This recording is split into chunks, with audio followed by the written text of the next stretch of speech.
მადლობა, მოგესალმებით. ესეთი თემაა პოზიტიური აზროვნება, რომელიც ყოველთვის იწვევს დავას ფსიქოლოგებშიც მათ შორის, იმიტომ რომ ძალიან ბევრი კლასიკოსი ამას ცოტა მასხათი გდებდა, რომ რას ნიშნავს პოზიტიური აზროვნება. იმიტომ რომ როგორ შეიძლება ადამიანს თითქოს დაასწავლო რაღაცა, იაზროვნოს ისე, როგორც შენ გინდა. ან ყველაფერი კარგი ხდება, რომ პოზიტიურად იფიქრო, აი თქვათ რაღაცა უბედურება რო არის, მაშინ როგორ უნდა იფიქრო პოზიტიურად. ეს ლეგიტიმური კითხვებია, რა თქმა უნდა, მაგრამ პოზიტიური აზროვნება არ ნიშნავს ტოქსიკურ პოზიტიურობას. ტოქსიკური პოზიტიურობა რა არის ახლა? როდესაც ადამიანი თრგუნავს ყველა ემოციას, ყველა განცდას მასში და არის ძალიან მხიარული. საერთოდ იუმორის უკან გაჭირვება იმალება, სარკაზმის უკანაც ხშირად გაჭირვება იმალება. იუმორი არის შესანიშნავი დაცვითი მექანიზმი. საკმაოდ ინტელექტუალური იუმორი კიდევ უფრო უკეთესი მოსასმენიც არის და ძალიან უადვილებს ადამიანს ცხოვრებას, მაგრამ ძალიან ბევრი ცნობილი კომიკოსი ცხოვრებაში იყო ძალიან სევდიანი და ძალიან ტრაგიკული პიროვნება. აი როგორც ცირკში მყოფი ადამიანი, მასხარა, რომელსაც მორგებული აქვს ღიმილიანი ნიღაბი და აცინებს საზოგადოებას, ძალიან ხშირად ესე იქცევა ადამიანი, ვინც თითქოს პოზიტიურია და ეს არის ტოქსიკური თავისთვის, სხვას არაფერს უშავებს, რა თქმა უნდა, მაგრამ თავისთვის ძალიან ტოქსიკურია, იმიტომ რომ ის საერთოდ საკუთარ თავთან კონტაქტს კარგავს და როდესაც მოიხსნის ამ ნიღაბს, არის ძალიან საწყალი, მარტოსული და უბედური ხშირ შემთხვევაში. ამიტომ პოზიტიური აზროვნება ვეცადოთ, რომ სწორად გავიგოთ რა არის, იმიტომ რომ ძალიან დიდი მნიშვნელობა აქვს, ახლა ხო კარგ მთქმელს კარგი გამგონი უნდა და მე მგონი კარგი მთქმელია საჭირო, ალბათ რომ თითოეულის გულამდე მიიტანა, რისი თქმა გინდა, იმიტომ რომ არ არსებობს ეს მეორე უფრო მომწონს, რომ ისე უნდა თქვა, რომ გააგებინო ალბათ. მეც ვეცდები რაღაცნაირად და ერთად ვეცადოთ, იმიტომ რომ ეს ძალიან მნიშვნელოვანი საკითხია და ძალიან ცვლის ჩვენ ცხოვრების ხარისხს და მენტალურ ჯანმრთელობას. იმიტომ რომ როგორ ვაზროვნებთ, რა არის ეს აზროვნება? საერთოდ ხანდახან რომ დავფიქრდეთ, რა ნაწილი აზროვნებს ჩვენში, აი რა არის? ვინ არის ის, ვინც აზროვნებს, ხო? რაღაც ძალიან უცნაურია.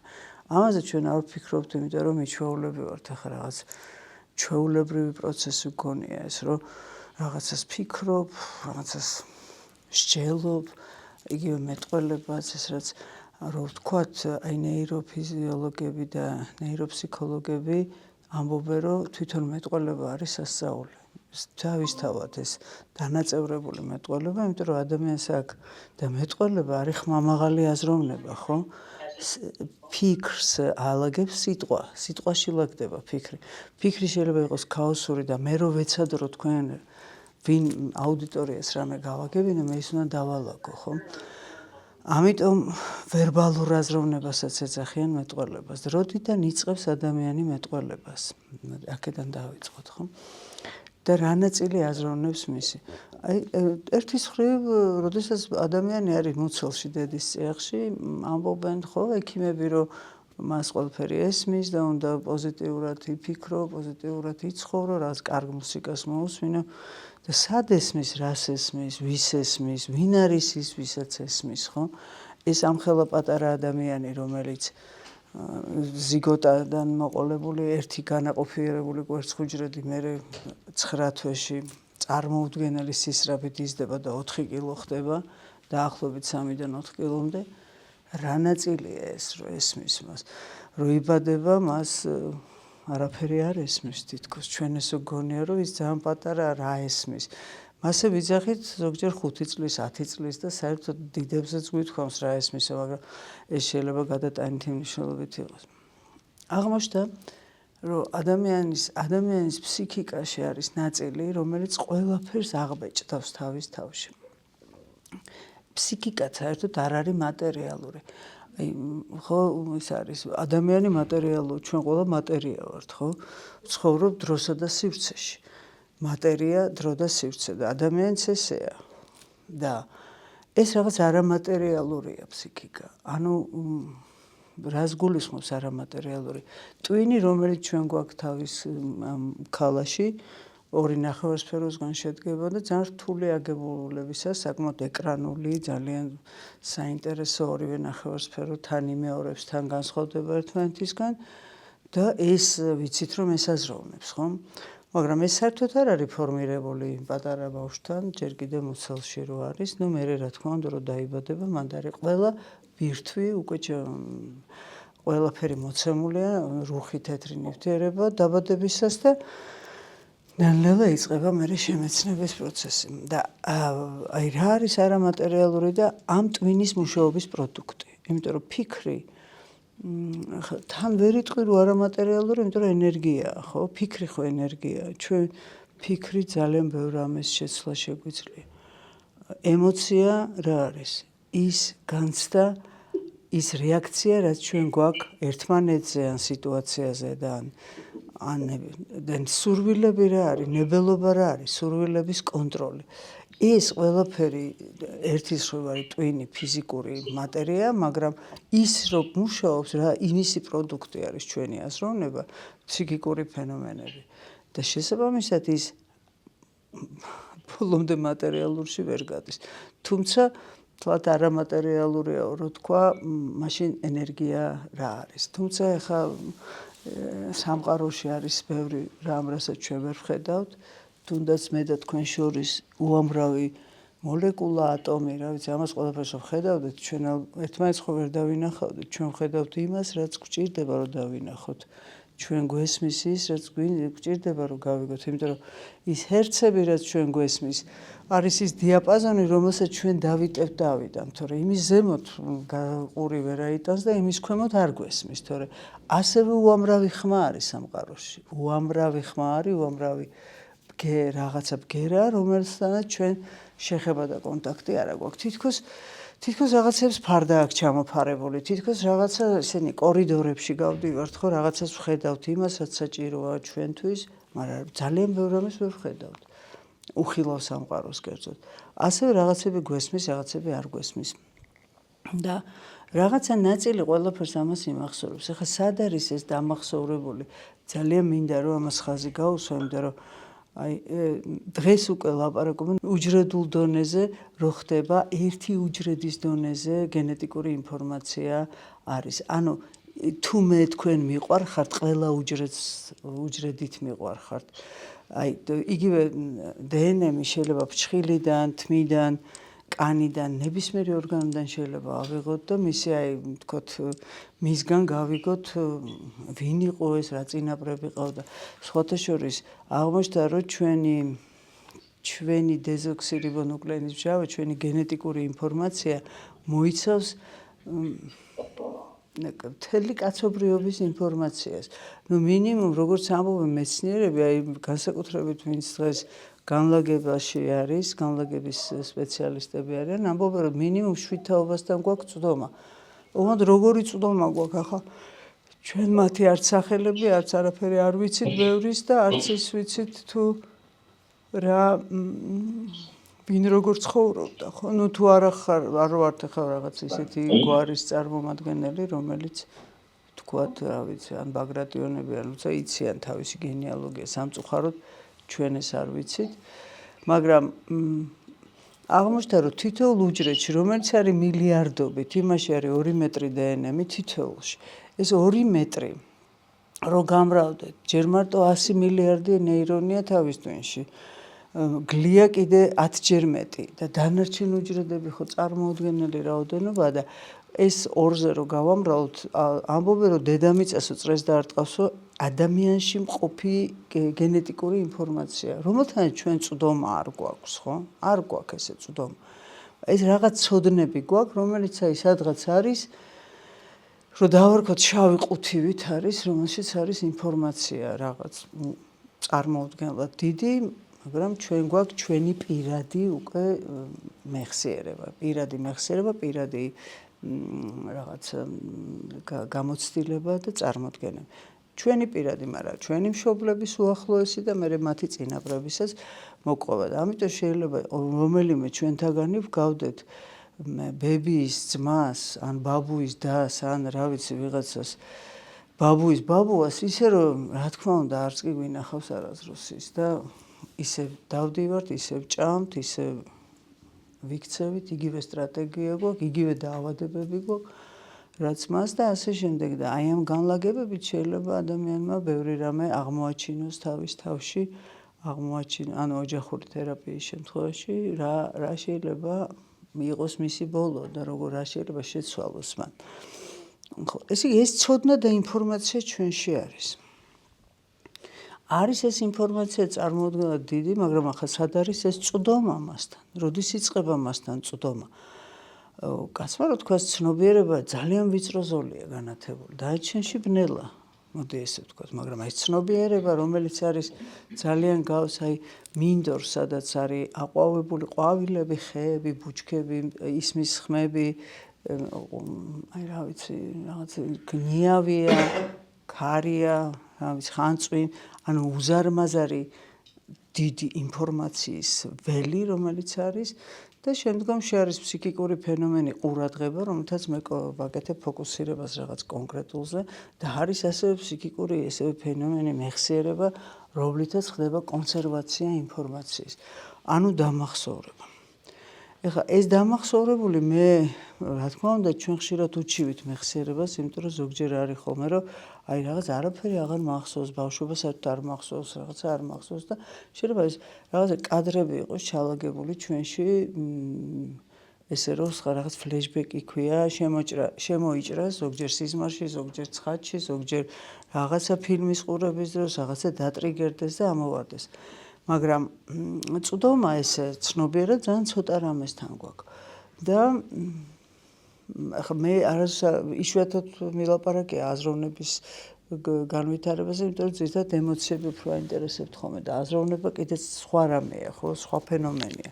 ემოცია არის ჩვენი რეაქცია, მაგრამ ეს რეაქცია რისგან არის განპირობებული? აღქმისგან, ჯერ უნდა აღვიქვამე რაღაცა, ანუ მე უნდა რასაც აღვიქვავ, იმის არსი გავიგო, ცნებითი აზროვნება ქვია ამას, მე იწყება მსჯელობა და მე ხდება ან დედუქცია, ან ინდუქცია, ამას ვიტყვი რაც არის, ან სინთეზი, ან ანალიზი და მიზეშედეგობრივი კავშირების დადგენა, მსჯელობა და დასკვნა, ეს არის აზროვნება. და რა საკიდან გვაქვს ამის უნარი ჩვენ ადამიანებს, ხო? ხა ამის უნარი ბავშვებს არ აქვთ.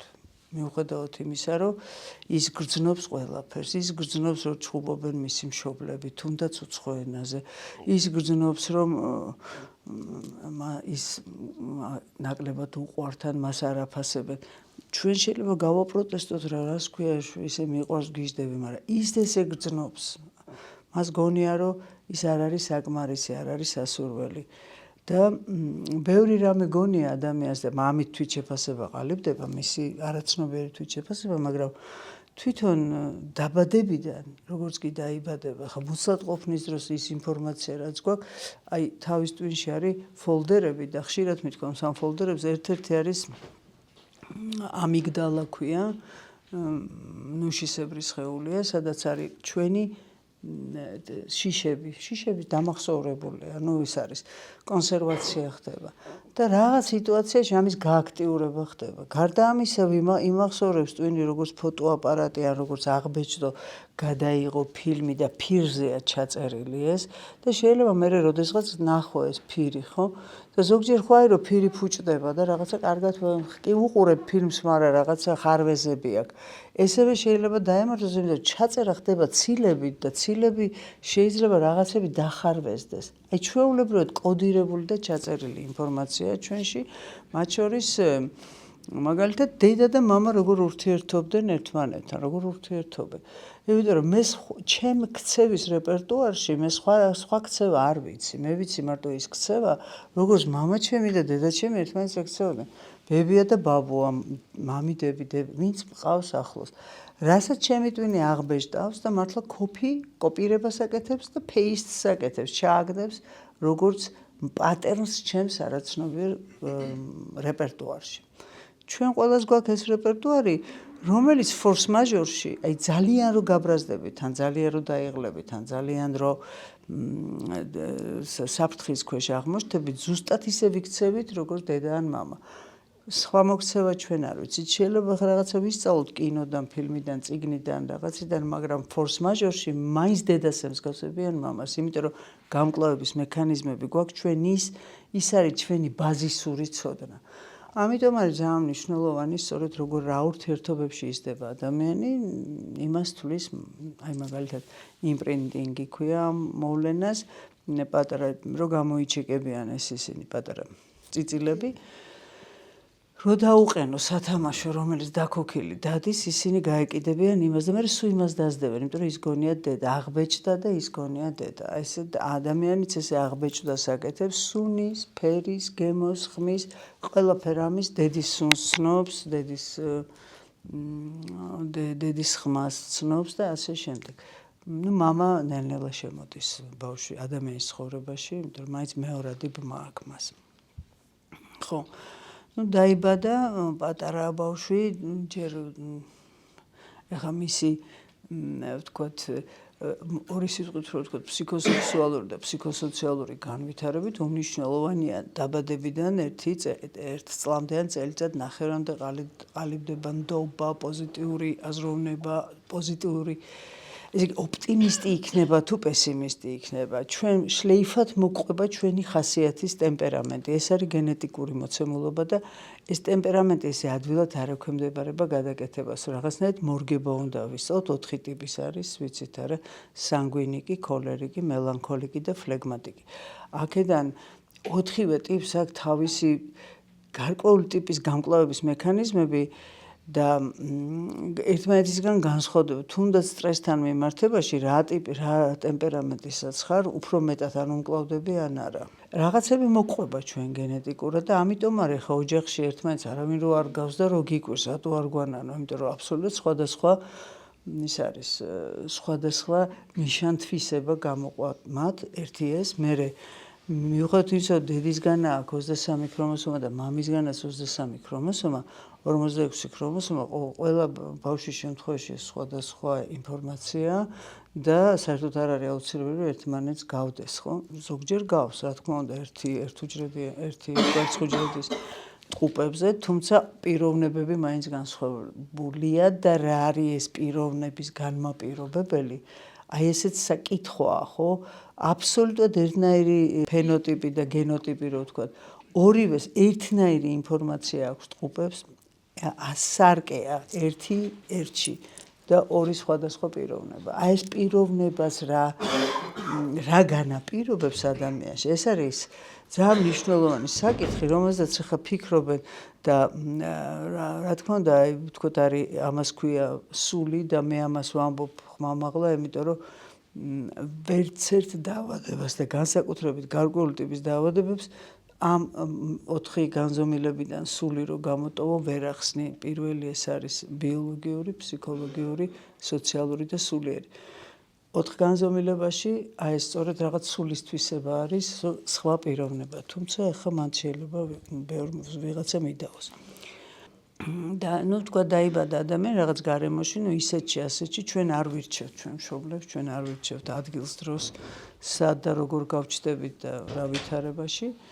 და ჩვენი იწყება წარმოუდგენელი სიჩქარით ადამიანის განვითარება გაზდა ეს სიჩქარე რო ადამიანმა ნელ-ნელა არ გააჩეროს და თქვენ წარმოიდგინეთ გიგანტები ვიქნებოდით, ხო? ანუ ამ დროს გამოდის მოედანზე ერთი საოცარი ჰორმონი, ზრდის ჰორმონი ქვია მას, რომელიც არის ჩართული მერე ის 21-24 წლის მერე სხვა ფუნქციას ასრულებს, ის კეტავს თავის მოქმედებას, ზრდა სიგანეში, სიგრძეში რეპლიკაცია ხდება გაუთავებელი, ეს ადამიანი იზრდება და მართლაც 3 და 4 კილოდან 10-12 კილო ხდება ერთ წელიწადში და მერე ასე და პირველი წლები ძალიან დიდია ზრდა და ეს ამას განაპირობებს ის ჰორმონი, რომელიც არის პროგრამა ჩვენში ჩატვირთული საიდანღაც ეს პროგრამა განაპირობებს, რომ გვაძლევს ჩვენ გენეტიკურ ინფორმაციას და გენეტიკაში არის ერთ-ერთი რეაქციის ნორმა ქვია და ქართულად ვიტყვი, ეს არის დიაპაზონი ნიშანთვისების. მაგალითად, ყველა ჩვენთაგანს გვაქვს იმ ნიშანთვისების დიაპაზონი გენეტიკური, ანუ აქედან აქამდე ლუფტი ქვია ამას, სიმაღლე ვთქვათ 70-დან 75-მდე, ის რაღაცა აქედან აქამდე და რა პირობებშიც გავიზრდები, იმ პირობების მიხედვით შეიძლება ან 75 ვიყო და ან 70 სიმაღლეში. მაგალითად, იგივე ტყუპები ერთი რო ატარო კალათბურთზე და მეორე ჭიდაობაში, კალათბურთელი უფრო მაღალი გამოვა, ვიდრე მაგრამ ის არ გამოვა იმაზე მაღალი, ვიდრე მის გენეტიკურ ინფორმაციაშია. ანუ რაც აქ მოცემული, იმაზე მეტი ვერ გამოვა. ხა კი შეიძლება რა ვიცი რაღაც სტაფილოები და რაღაცები, რა თქმა უნდა, რაც მეც მიიღებს ადამიანი, ამ დროს ძვლის საზრდელებია ყოველთვის სანახავი სიდაბლის დროს, რამდენად როდის იხურება, რა დროს იხურება, ესეც გენეტიკურია.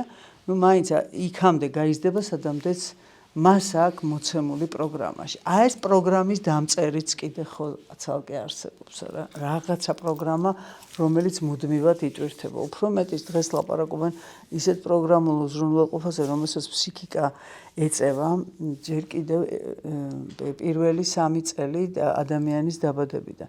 აქედან მინდა გითხრათ, რომ -1 წელია, რომელიც მშობლების პროგრამა იტვირთება, 9 თვე + 1 წელი და 3 წლიანი ციკლია. ეს უზრუნველყოფა არის რა? რომ შესაძლებელია მშობლების მიერ დაუმთავრებელი ისტორიები, რომელიც ადამიანში შემოდის მის ცხოვრებაში და თვითონაც არ იცის რატომ აკეთებს ამას და თვითონაც არ იცის ვის ცხოვრებას გადის ახლა ეს, თითქოს ეს მისი არ არის. რაღაცა არის ისეთი, რასაც აბსოლუტურად ვერ აცნობიერებს რატო აკეთებს ამას. ეს ძალიან უცნაური და საინტერესო თემა, მაგრამ ეს არ ნიშნავს იმას, რომ ადამიანი პასუხისმგებელი თავის ქცევაზე არ არის, ხომ? თუმცა პასუხისმგებლობა საიდან იწყება, ეს უნარი, აი ესეც საინტერესოა, ესეც არის დაკავშირებული აზროვნებასთან, ხო? ესე იგი, აზროვნება არის რა, როგორც წეგან გითხარით, ცნებითი, ცნება, ეს ცნებითი აზროვნება არის ადამიანისთვის დამახასიათებელი. ანუ მე ამ ჭიქას რო დავინახავ, ამ ჭიქას ვიცანი რო ჭიქა, საგნის არსი ჭიქა როგორიც არ უნდა იყოს, ვცნობთ მაგი და სკამს, იმიტომ რომ უკვე ვიცით ეს არის აღქმის კატეგორიები, რომელშიც თქვათ ჩვენ გვაქვს გარკვეული დამახსოვრებული რაღაც სათაურები და რა თქმა უნდა ეს რაც არ უნდა უცნაური იყოს, ადამიანი მაინც ცნობს. შემდგომში ხდება მსჯელობა აზროვნების დროს, შემდგომში ხდება მისი აბსტრაგირება, მიზეშედეგობრივი კავშირები და ასე შემდეგ და დასკვნა. ეხლა რა დროიდან შეუძლია ეს ადამიანს? ახალდაბადებულ ბავშვს, რომელიც ჯერ მარტო აღიქავს და მის ორალური პერიოდია და ყველაფერს პირში იტაცებს და პირი არის მისთვის თავარი შემეცნების ერთ-ერთი ხედავს, მოკიდა ხელი, ეს touching-ს რო ეძახიან, პირში ჩაიდო, იწყებს სამყაროს შემეცნებას, იწყებს რაღაცა კატეგორიზაციას, ცნობს დედას, მამას რაღაცას, მაგრამ ეს ყველაფერი ერთად არის გათქვეფილი ერთ დიფუზური აღქმა აქვს. ბავშვისთვის ცალკე არ არის აი მულტფილმში ნანახი, კინოში ნანახი, ზღაპარში მოყოლილი სახლში ნანახი, ყველაფერი და თავის-თავი ერთად არის. ფენომენოლოგიურ სივრცეში არის ერთად და გამოდიფერენცირება, რომ მოახდინოს, რომ მე ვარ მე, მარინა ვარ. ამას დაახლოებით პირველი 3 წელი ჭირდება. და დაახლოებით 0-დან 2 წლამდე არის ოპერაციამდელი, ესე ქვია, პერიოდი, როდესაც ადამიანი რაღაცა პატარ-პატარა ოპერაციებს სწავლობს, მანამ იგივე სათამაშოებს, თავის სათამაშოს ცნობს, თავის ბოთლს ცნობს, მისი ქცევა თანდათან რთულდება, ის ემოციები ძალიან ეხმარება, იმიტომ რომ ბაზისური ის ხან ტირის, ხან გაჩვენებს რომ უხარია, ხან რა ვიცი ეშინია და მშობელი ემოციური ენით ესაუბრება ხშირად ბავშვს, იმიტომ რომ მის სხეულის ენა არის ემოციის ენა და ამიტომ მასთან კონტაქტი მუნჯის ენა დედას ესმის რომ ამბობენ, დედას ესმის რომ რა შეიძლება ჭირდეს მას და ვთქვათ ამ დროს ზოგჯერ მოყოლა და ლაპარაკი არ არის საჭირო. 2-დან 7 წლამდე ბავშვი ეს არის პერიოდი, როდესაც ხო პირველი არის სენსომოტორული უკაცრავა და 2-დან 7 წლამდე არის ოპერაციამდელი. იმიტომ რომ სენსომოტორული რატო? სწორედ სენსომოტორული არხებით ხდება მისი შემეცნება. ანუ მოტორული, ანუ მოძრაობა და სენსე, ანუ შეხება და შეგრძნება და აღქმა, ხო? და ოპერაციამდელი, რომელიც 6-7 წლამდე გრძელდება, ამ დროს უკვე სიმბოლური აზროვნება შემოდის ადამიანში, ამ დროს უკვე მას შეუძლია რაღაც დონეზე იგივეობა, რომ ეს იგივეა რაც ეს, თუმცა ბავშვს რო დაუყაროთ 5 ფანქარი გაშლილად და 5 ფანქარი შევიწროებულად და რო კითხოთ რომელია ბევრიო, 5-6 წლამდე ბავშვს გეტყვის რომელიც გაშლილად არის, რომ ის არის ბევრი. ხო, იმიტომ რომ მისი აღქმა განსხვავებულია, რომ ეს იგივეა ამისი, აქ ეს იწყება უკვე 5-6 წლიდან და უფრო 7 წლისთვის და აი სკოლისთვის მზაობა, ამიტომ არის მნიშვნელოვანი, რომ 5-ის არ წავიდეს ბავშვი სკოლაში და წავიდეს არც 6-ის, უფრო 7-ის ჯობია, იმიტომ რომ თუ დავაკვირდებით, პირველი კბილების მოცვლა ხდება, როცა ხდება, ეს არის პერიოდი, როდესაც ადამიანს შეუძლია გაიგოს, რასაც ეუბნები. ეხლა ჩვენ არ გაგიკვირდეთ, მე ვამბობ, რომ ესმის მუცელში მეთქი და თან რო გაიგოს, მაგრამ უკვე გაიგოს ცნობიერად რას ეუბნები. რომ პასუხი გაქცეს, თორე ის რომ მას ესმის და ის რომ გრძნობს, ეს ორი აზრი არ არის ამაში. და ის რა ენაზეც არ უნდა ლაპარაკობდეს ადამიანი, რა ენაზეც არ უნდა ჩხუბობდეს, გრძნობს ამას და ვერ მოატყუება, ბავშვი არ ტყუდება საერთოდ, მაგრამ ის რომ რაღაცაზე პასუხი მოთხოვო, რომ ეს რატომ გააკეთა, ან რისთვის გააკეთა, ან რა იყო მისი მიზანი, ამას 3 და 4 წლის ბავშვი ტყუილა ვერ გეტყვით და არც უნდა ვეჯაჯგუროთ მათ და არც უნდა ეს დასჯა ასაკის ბავშვების და ცემა ტყება ზოგმა რო იცის, აი სრულიად ნებისმიერ ასაკში წარმოუდგენელია, მაგრამ ამ ასაკში სრულიად წარმოუდგენელია, იმიტომ რომ მარტო ვაშინებთ, მარტო გულს უხეთქავთ, მარტო რაღაცა შეიძლება შემდგომში შიშები, ფობიები და რა ვიცი, არაადაპტური ქცევის წინაპირობა გახდეს ეს ჩვენი ესეთი ყვირილი და წივილკივილი, იმიტომ რომ არ ესმის, ყურში ესმის, მაგრამ არ შეუძლია მან ეს გაიაზროს, რას ეუბნები. და ის რომ ჯიუტია ვიძახით და იძახის არას რაღაცას რო აწვდის, ეს არის ნეგატივიზმი, რომელიც 2 წლიდან 3-4 წლამდე ბავშვს აქვს ეს ნეგატივიზმი, ზოგს დიდსაც აქვს, რა თქმა უნდა, რომ რო ეტყვი ჭამე არა, დაიძინე არა, მოდი არა, არათი იმკვიდრებს ის თავს იმ მომენტში. ეს არა არ არის მისთვის ცნობიერი არა, რომ კი არ გაიაზრა, რომ არა. მაგრამ ამ დროს წინააღმდეგობაში შემოდის, ამით იქცევს ყურადღებას. ეხლა ბავშვი არის შესანიშნავი манипуляტორი, ბავშვს შესანიშნავი სენსომოტორული და სენსი აქვს, აი შეგრძნება აქვს. მან იცის, როდის იტიროს, რომ შენ გული მოიგოს და შეგაცოდოს თავი, როდის იცინოს, რომ სოციალური ღიმილი, აი რომელიც სხვათა შორის ზოგ ბავშვს აქვს ხოლმე აი ეს კლასში რომ სიცილი აუტყდება ან პანაშვიძე ან სადღაც და რო ეჩხუბებიან რომ აი ეს როგორ გარგცხვენია შენ იცინი და იმას კი არ უნდა რომ იცინის და მე გააგდებს მასწავლებელი კლასიდან გარეთაც იცინის დირექტორთანაც იცინის მე ესდეხიან უზდელს და არ არის უზდელი ამას ეს არის ნევროტული სიცილი, სოციალური ღიმილის, იმიტომ რომ მე რო გიღიმით თქვენ, მე ამით თქვენ დამახსოვრებული მაქვს, რომ ღიმილზე რაღაცა შემიძლია მივაღწიო და მე რო გიღიმი კეთილგანწყობას ამით თქვენ კეთილგანწყობას ვიღებ. ეს ბავშვს ხო ახსოვს და ამიტომ შეიძლება დაეწყოს იმ დროს, როდესაც მას შენიშნოს საძლევენ არაადეკვატური სიცილი.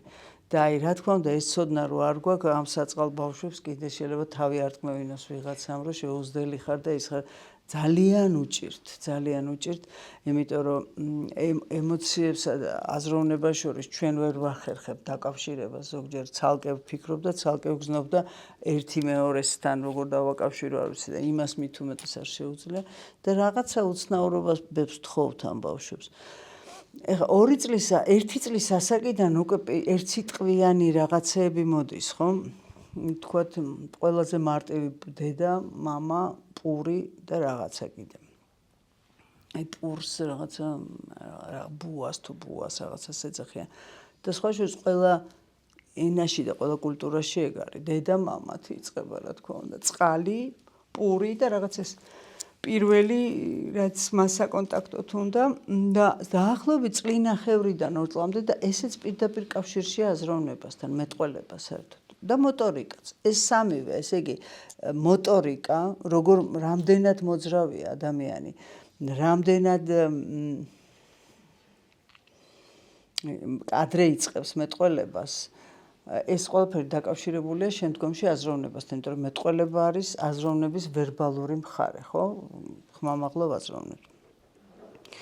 და აი ზოგჯერ არის რომ მაგალითად ბავშვი ხელფეხს იქნევს, ხო, ამ თვეების იწყებს წამოჯდომას, რაც უფრო აქტიურია ბავშვი ფიზიკურად და მით უფრო მოქნილია მერე ცხოვრებაში და რაც უფრო ტლანქია, მით უფრო ტლანქი არის რაღაცებშიც. აი შეიძლება თქო ძალიან კარგი გონება ქონდეს, ძალიან კარგად აზროვნებდეს, მაგრამ ეს ტლანქე მოყვებოდეს.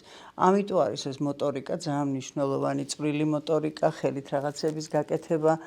და დღეს როგორ არის რომ 6-7 წლის ბავშვმა არ იცის მაგალითად ღილის შეკვრა პალტოს, იმიტომ რომ არ უცდია შეეკრა ღილი, იმიტომ რომ უკრავ ხა სათქცალია მაგისთვის და ზონრის შეკვრა და რაღაცა საკმაოდ დიდებმა არ იციან და ეს ძალიან მნიშვნელოვანია ეს თვითონ გაუყაროს, გამოუყაროს, რომ ეს მის ნეირონების კონტაქტებს აკავშირებს. და როგორც კი იწყება 2 სიტყვიანი წინადადებები და 3 სიტყვიანი წინადადებები, აი ეს არის, ესეც არის აქამდე ცხოვრած ვილაპარაკე ყველაფერი სასწაულია, მე ესე უყურებ ამას, მაგრამ ეს არის ნამდვილი სასწაული, ეს გრამატიზმი, რასაც ქვია, რა არის ახლა ეს გრამატიკა და რა არის ეს ლინგვისტიკა. აი ლინგვისტური ველი, ის ენა, რომელსაც იწყებს ბავშვი ლაპარაკს, ხო? გრამატიზმს აქვს თავის ცენტრი, თავის ტვინში და შესაბამისად არიან ადამიანები 10 ენა იცის, მაგრამ არც ერთის გრამატიკა არ იცის და არ შეუძლია გრამატიკულად საუბარი. აგრამატიზმი ჭირს და პირიქით. ამიტომ სასურველია რომ ერთი ენა მაინც კარგად გამართულად ველაპარაკოთ, იმიტომ რომ მისი აზროვნებისთვის ენის მოჩლექით და პუწუ-პუწუთი ლაპარაკი, კი, ახლა ბებია რო ხარ, დედა გინდა მოეფერო, მაგრამ ძალიან მნიშვნელოვანია რომ გააგონოს სწორი გრამატიკულად გაწყობილი წინადადება და რატომ? იმიტომ კი არა რომ ხა ეპრანჭები ვინმეს ან რა კაი გოგო ვარ. არა, აქ ლაპარაკია რომ მის წყობრი აზროვნების სისტემას უტვირთავ მას. როდესაც ის არასწორად გეუბნება და შენ სწორად პასუხობ. კი არ უსწორებ, მაგრამ სწორად პასუხობ.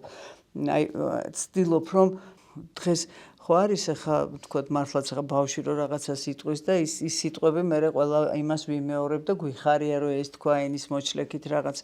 ნუ რა თქმა უნდა ახლა ყველა ის ყოველთვის ახლა რობოტივით ხო არ იქნები რომ ესე არ შეგეშალოს, მაგრამ საერთოდ ჯობია, მოდი ესე ვიტყვი რომ აი ეს ვეცადოთ რომ გრამატიკულად სწორი და ის რა უნარია რომელიც ადამიანში გრამატიზმს ან ვითარებს ჩვენ არ ვიცი და არავინ არ იცის, არც ნეიროფიზიოლოგებმა, არც ნეიროფსიქოლოგებმა ეს არის როგორც სასწაული, იმიტომ რომ ბავშვი იწყებს ლაპარაკს და დაახლოებით 3 წლის შეიძლება ვეფხისტყაოსანი მოყვეს უკვე.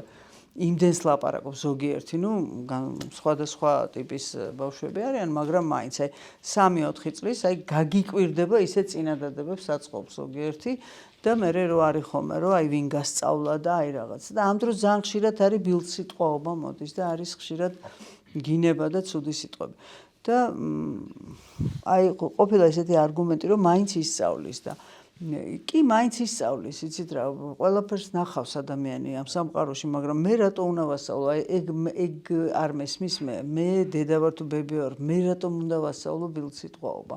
ის მაინც ისწავლის, მაგრამ ხო უნდა კონდეს ისეთი ნიშა, სადაც ეგ არ ხდება და რაში ჭირდება მასას? იმიტომ კი არა რომ ძალიან ზდილობიანი ვარ, იმიტომ რომ მისთვის ეს გამართული სისტემა მის გონებას, მის სულს, მის ფსიქიკას ძალიან წაადგება შემდგომში.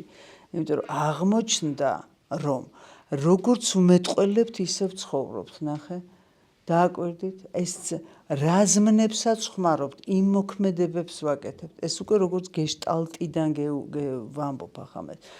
რა მიმართებებიც გვაქვს, ზუსტად იმის მიმართებები გვაქვს ჩვენ ერთმანეთთან და ურთიერთობასთან. აი ბავშვებს ვაკეთებინებ ხოლმე, აქ არიან ჩემი ბავშვები, რომ რაღაც არ ვიცი თქვენ გავაკეთებინეთ თუ არა, არის ესეთი 7 სიტყვას რომ გავაკეთებია ხომ?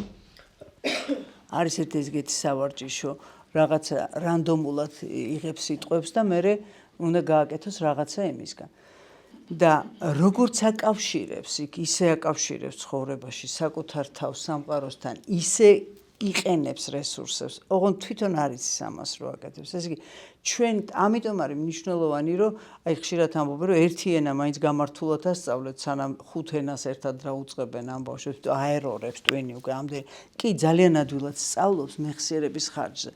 იმიტომ რომ ბავშვის მეხსიერება ამ დროს არის აი პირდაღებული რო იტყვიან და ყველაფერს იღრის შიგნით და მართლაც შეიძლება ვეფხისტყაოსანი ასწავლო, უბრალოდ რაში ჭირდება ეგ არის, ხო? იმიტომ რომ ეს შეიძლება და ნევროზის წინაპირობა გახდეს, მე ბავშვს რაც ჭირდება ის უნდა ასწავლო, ვიდრე ზეპირად რაღაცა უზარმაზარი ტექსტები.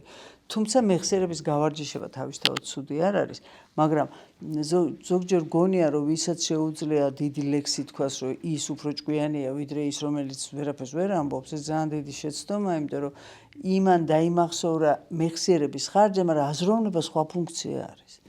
აზროვნება საერთოდ შეიძლება ითქვას, არა აქვს ადამიანს კარგი მეხსიერება, მაგრამ აქვს ძალიან კარგი აზროვნება, ძალიან კარგად აზროვნებს. და პირიქით ვერ აზროვნებს და აქვს მეხსიერება. მაგალითად, იცის ყველა ლექსი, მაგრამ აზრი ვერ გამოაქვს. ანუ შეურაცხყოფას კი არ ვაყენებ, რაღაცა აზრი ან რაღაც დასკვნებს ვერ აკეთებს. ან შეიძლება უფრო ისეც ვიტყვი, უფრო გასაგები იყოს, რომ ყველა ფორმულა იცის ზეპირად მათემატიკაში ან ფიზიკაში და ვერც ერთ ამოცანას ვერ ხსნის, ვერ იყენ. ან ნახეთ, მეხსიერება არის რომ ვიცი, მაგრამ აზროვნება არის რომ გამოვიყენო. აი ეს არის როგორ IQ ეგრე არის, ნახეთ, ჩვენი IQ აზროვნების კოეფიციენტი ითვლება მაგით, როგორ შემიძლია მე გამოვიყენო ეს ჩემი ინფორმაცია, თორე მაგალითად შეიძლება მართლა რაღაც მე-7 მე-8 კლასელ ბავშვს, რომელიც გეომეტრიას სწავლობს, რო კითხო ამ ოთახის ფართობი გამიზომეო, ვერც მიხვდეს რა უნდა გააკეთოს. თუმცა გამრავლება იცის ერთმანეთზე. თუმცა შეიძლება რაღაცა კვადრატში რაღაცა გააკეთოს, მაგრამ განზოგადების უნარი, რომელიც იწყება 11 წლიდან უკვე დაახლოებით, იმიტომ რომ მაინც აბსტრაგირების უნარი, რომელიც ძალიან მნიშვნელოვანი უნარია ადამიანის, ასევე სინთეზი და ანალიზი, ესეც იწყება უკვე ბავშვობაში და რა არის ახლა ეს? ნუ კი ვიცით, მაგრამ მაინც რომ რაღაცნაირად აი მაგას სინთეზი არის რაღაცის გაერთიანება და ანალიზი არის დაშლა. ანუ თქვათ მეცნიერებაც ეგრეა, ორი ხერხია მეცნიერებაში და აზროვნებაც ეგრე არის. ნახეთ, მე ვირჩევ სათაურს, სათაურის ქვეშ ვეძებ ფაქტებს და შევყრე ამ ფაქტებს. ანუ ერთ დიდ სათაურის ქვეშ რა მაგალითად რაღაცა თუ ვიკვლევ, თქვათ ქერაქალების რაღაცას, მანქანის ტარების უნარებს, სიტყვაზე ვამბობ. ეს არის სათაური და რა თქმა უნდა, მე მჭირდება ქერაქალები, რომლებიც მანქანას ატარებენ. ნუ ბუნებრივად ქერა ალბათ, ხო? ან რავით, სიტყვაზე ვამბობ. თორე ბევრი ეგეთი რაღაცა არსებობს, რომელიც შეიძლება უცნაურად მოგეჩვენოთ, მაგრამ იკვლევენ. მაგრამ მეორე შეიძლება იყოს, რომ ვაკვირდები ქალებს როგორ ატარებენ მანქანას და იქიდან ვაკეთებ, რომ ესენი ესე ატარებენ, ისინი ესენი, სისულელეს ვამბობ, მაგრამ ესე ხდება. ძალიან ხშირად სისულელეს გავს იმას, რასაც იკვლევენ ადამიანები, მაგრამ იკვლევენ. ანუ თუ გახსოვთ უნარების ტესტები რო შემოვიდა, ეს რა თქმა უნდა ფსიქოლოგებმა შემოიტანეს, ეს არის ინდუქცია და დედუქცია, სწორედ ეს არის იგივეობა და მსგავსება, რომ თქვათ ახლა თუ ვაშლის ხედა ვაშლი და მე რაღაცა დათვი და ბელი და უნდა მიხვდე რომ ის დედა და ის შვილი და რაღაცა იგივეობა გაგეკეთებინა. ანუ ამის უნარიც არის აზროვნების უნარი. ზოგს აქვს და ზოგს არ აქვს, სხვათა შორის ზოგი ამ ანალოგიას ვერ დაინახავს, ნუ სიტყვაზე ვამბობ და ზოგს არ შეუძლია რომ აი მაგალითად ვაშლი მსხალი ატამი ხილია, ანუ განზოგადება მოხდეს და ცალკე რომ ბოსტნეული რა არის რომ ჩამოთვალო ეს უნარი ხა ჩვენ ყველას გვაქვს, მაგრამ ეს უნარი ხო როდესღაც ყალიბდება ბავშვობიდან და ესე ყალიბდება აზროვნება. შესაბამისად ჩვენ ვიმახსოვრებთ გარკვეული ტიპის კლიშეებს, ეხლა რას ნიშნავს კლიშე? Რაღაცა, აი როგორც statement-ები, როგორც ფრაზები, როგორც რაღაცა აი ნიუტონის პირველი კანონი ვიღაცას უახსოვს ზებირად, რა ვიცი, ან მეორე. აი ესე რომ გახსოვს რაღაცა, ახსოვს შენს არაცნობიერს. ეს სქემა რას აკეთებს? ეს სქემა პირდაპირ ჯდება და დასკვნას გაკეთებინებს. ეხლა უფრო გასაგებად ვიტყვი. აი ვთქვათ, ადამიანს თუ ჯერავს, რომ ყველა მსუქანი არის კეთილი, ვთქვათ, რა ვიცი, ხო არის ეგეთი ვიღაცა შეერა. ეს არის უკვე ის დაჯერება, რომელიც მე ამომიყვანს მსუქანთან ურთიერთობაში. ანუ მსუქანია, ეს მსუქანია, ესე იგი ესეც კეთილია. თუ ყველა მსუქანი და ყველა ქერა არის კეთილი, მაშინ ქერა და მსუქნები არიან ჩემთვის ისევ სისულელეს ვამბობ, მაგრამ ესე ფიქრო, ესე აზროვნებს და ესეთი იყო უნარები, ხო, გახსოვთ ნინო გამოვიდა ერთხელ ჟირაფი და ხალხი იყო აღშფოთებული, როგორ არის ნინო ჟირაფიო და ყველა იმ პირობას აკმაყოფილებდა ნინო სიტყვაზე, რომელიც ჰქონდა ჟირაფს და იმიტომ გამოვიდა. ანუ ლოგიკა თავისთავად ლოგიკა არის მიზეზ შედეგობრივი კავშირების არსებობა, მაგრამ რას დაიჯერებ, რას დაუშვებ, იმის მიხედვით შედიხარ კოორდინატთა სისტემაში, იმ კოორდინატთა სისტემაში ნინო ჟირაფია, ახლა იმ სისულელურ, მაგრამ სწორედ ეს არის ის, რაც განაპირობებს ჩვენს გარშემოც ესეთ დიქოტომიას, ხო? მე ხშირად მომაქვს ეს მაგალითი, ერთ ტელევიზიაში რო ღალატია და მეორე ტელევიზიაში რო გმირობა, ერთი და იგივე ქცევა.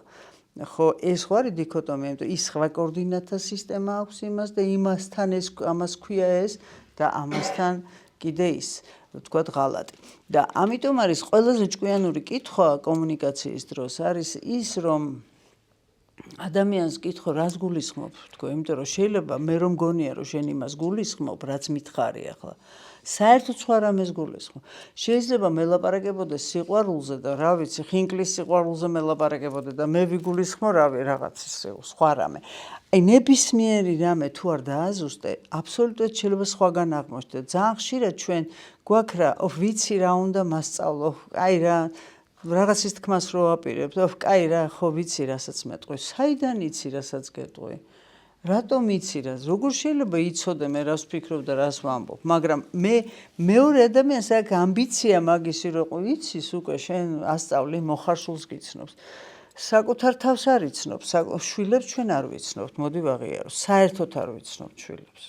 და ვიცნობთ ისე როგორც მათ უნდა ჭყალებში რომ ვიცნობდეთ. ანუ მორგება აქვთ ისეთი სახში რაღაცნაირი და ესე ვიცნობ.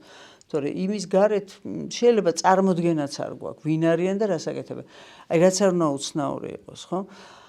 და რომ ვეუბნები მოხარშულს გიცნობ და შენ მე მასწავლი, შენ გტკივა, გშია თუ გინდა, ეს ჩემი არადეკვატურობაზე ლაპარაკობს, მეტი არაფერზე. ანუ მე არა ვარ ამ შემთხვევაში ადეკვატურად ვერ აღვიქვავ რეალობას და რეალობა რა არის კიდე. ხა მე რასაც აღვიქვავ ის მგონია, მაგრამ ნუ ხა ალბათ ასაგიჭირდება ამას რომ მიხვდე, რასაც ხედავ, ეს ის არ არის, რასაც ხედავ, რაც გესმის, არც ეს არის.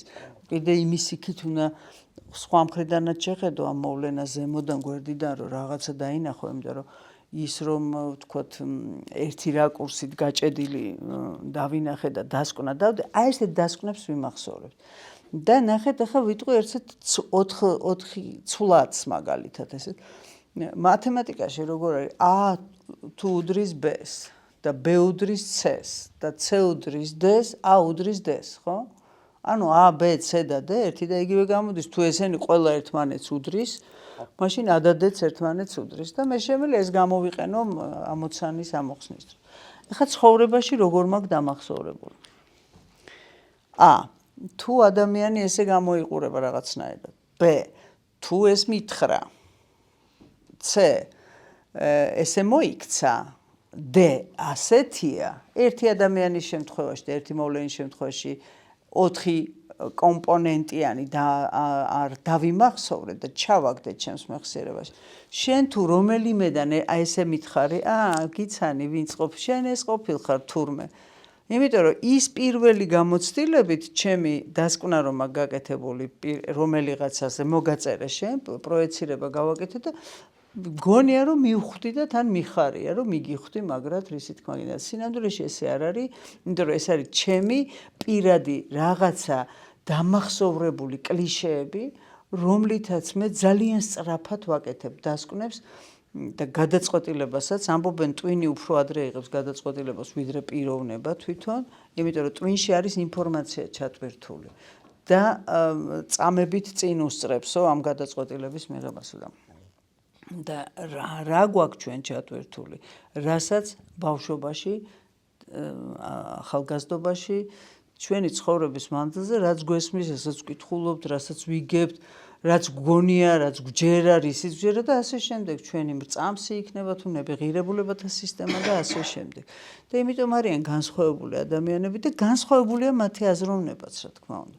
განსხვავებულია მათი გემოვნებაც, მათი აღქმაც, განსხვავებულია მათი ემოციებზე ხო არაფერს არ ვლაპარაკობ, სუბიექტურია.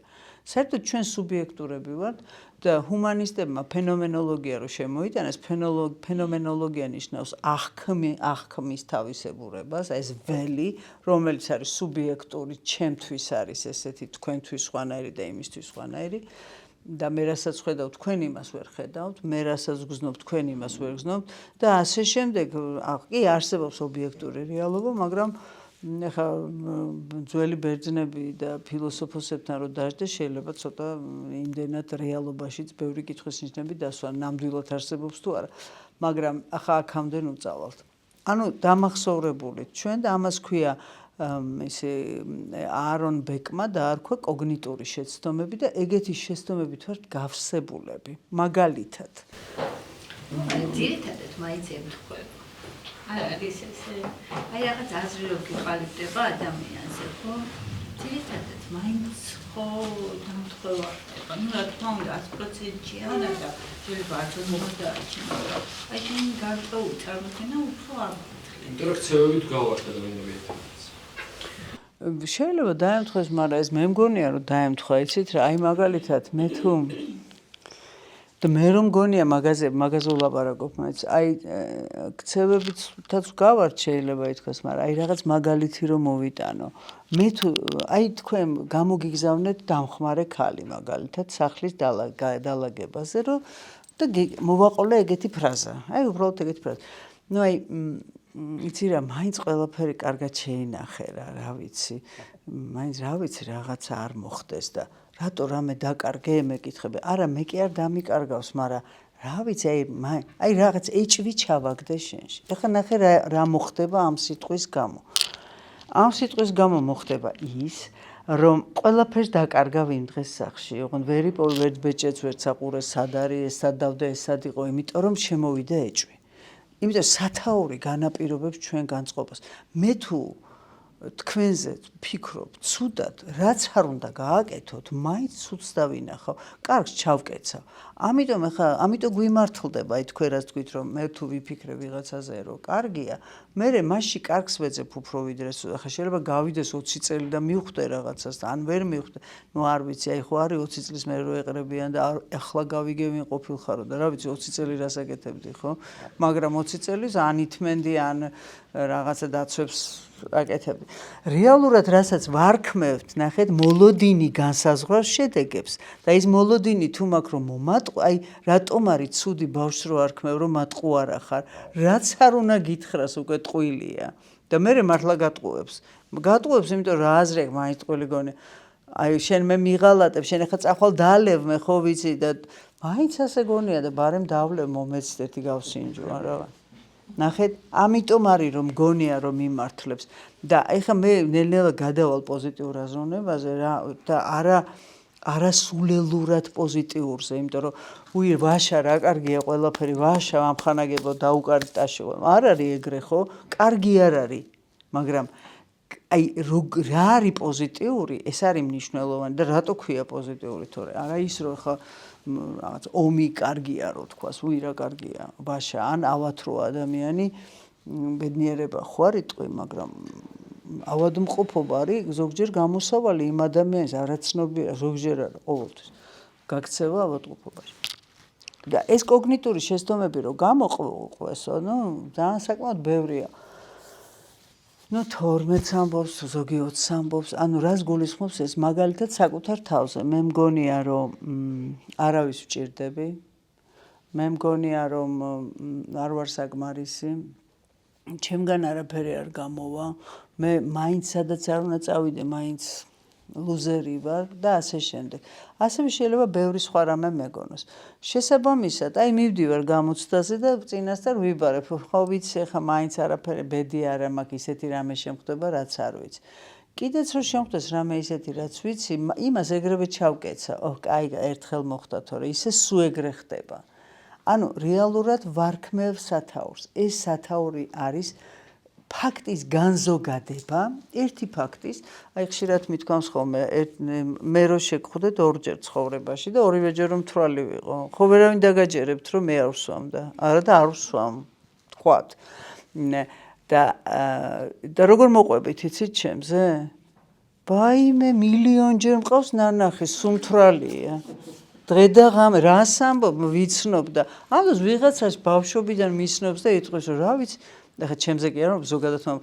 ცხოვრებაში არ დაულებია მე ბავშვი ერთად გავიზარდე რას მასწავლე იმიტომ რომ ის ორი შემთხვევა ან ერთი შემთხვევა განვაზოგადე და მორჩა დაგარქვის სათაური რომ ეს ესეთია და აი ჩვენი შეცდომა ეხლა ჩვენ კომუნიკაციაზე დღეს არ ვსაუბრობთ მაგრამ შეცდომა ურთიერთობაში არის ეს რომ შენ არა კაცი ხარ შენ ესა ხარ შენ ისეთი ხარ შენგან არაფერი არ გამოვა ამას რო არქმევ მე შეგისრულებს მართლა ეგეთი იქნება რასაც არქმევდა მე აი ზოგჯერ არის ხოლმე რომ აი წეღან რო ვთქვი გრამატიკა თქო და სიტყვა დედის სიტყვა სიმხელა მნიშვნელობა აქვს რომ აი ძალიან ფრთხილად უნდა იყოს შვილს რო ელაპარაკები რომ და მე აი ხო გეუბნებოდი მე ძალიან მინდა მეთქი ხოლმე ჩემ შვილს რო უთხრა მაგრამ არ ვეუბნები იმიტომ რომ ვიცი რომ საშინელი მოსასმენია რო ეუბნებოდი იმიტომ და ემართა შეიძლება და რატო ეუბნებოდი იმიტომ რომ მგონია რომ ამით გადავარჩენ და ვერ გადაარჩენ მაგრამ ნუ ენას ხო ვერ გავაჩერებთ ხა ეგეც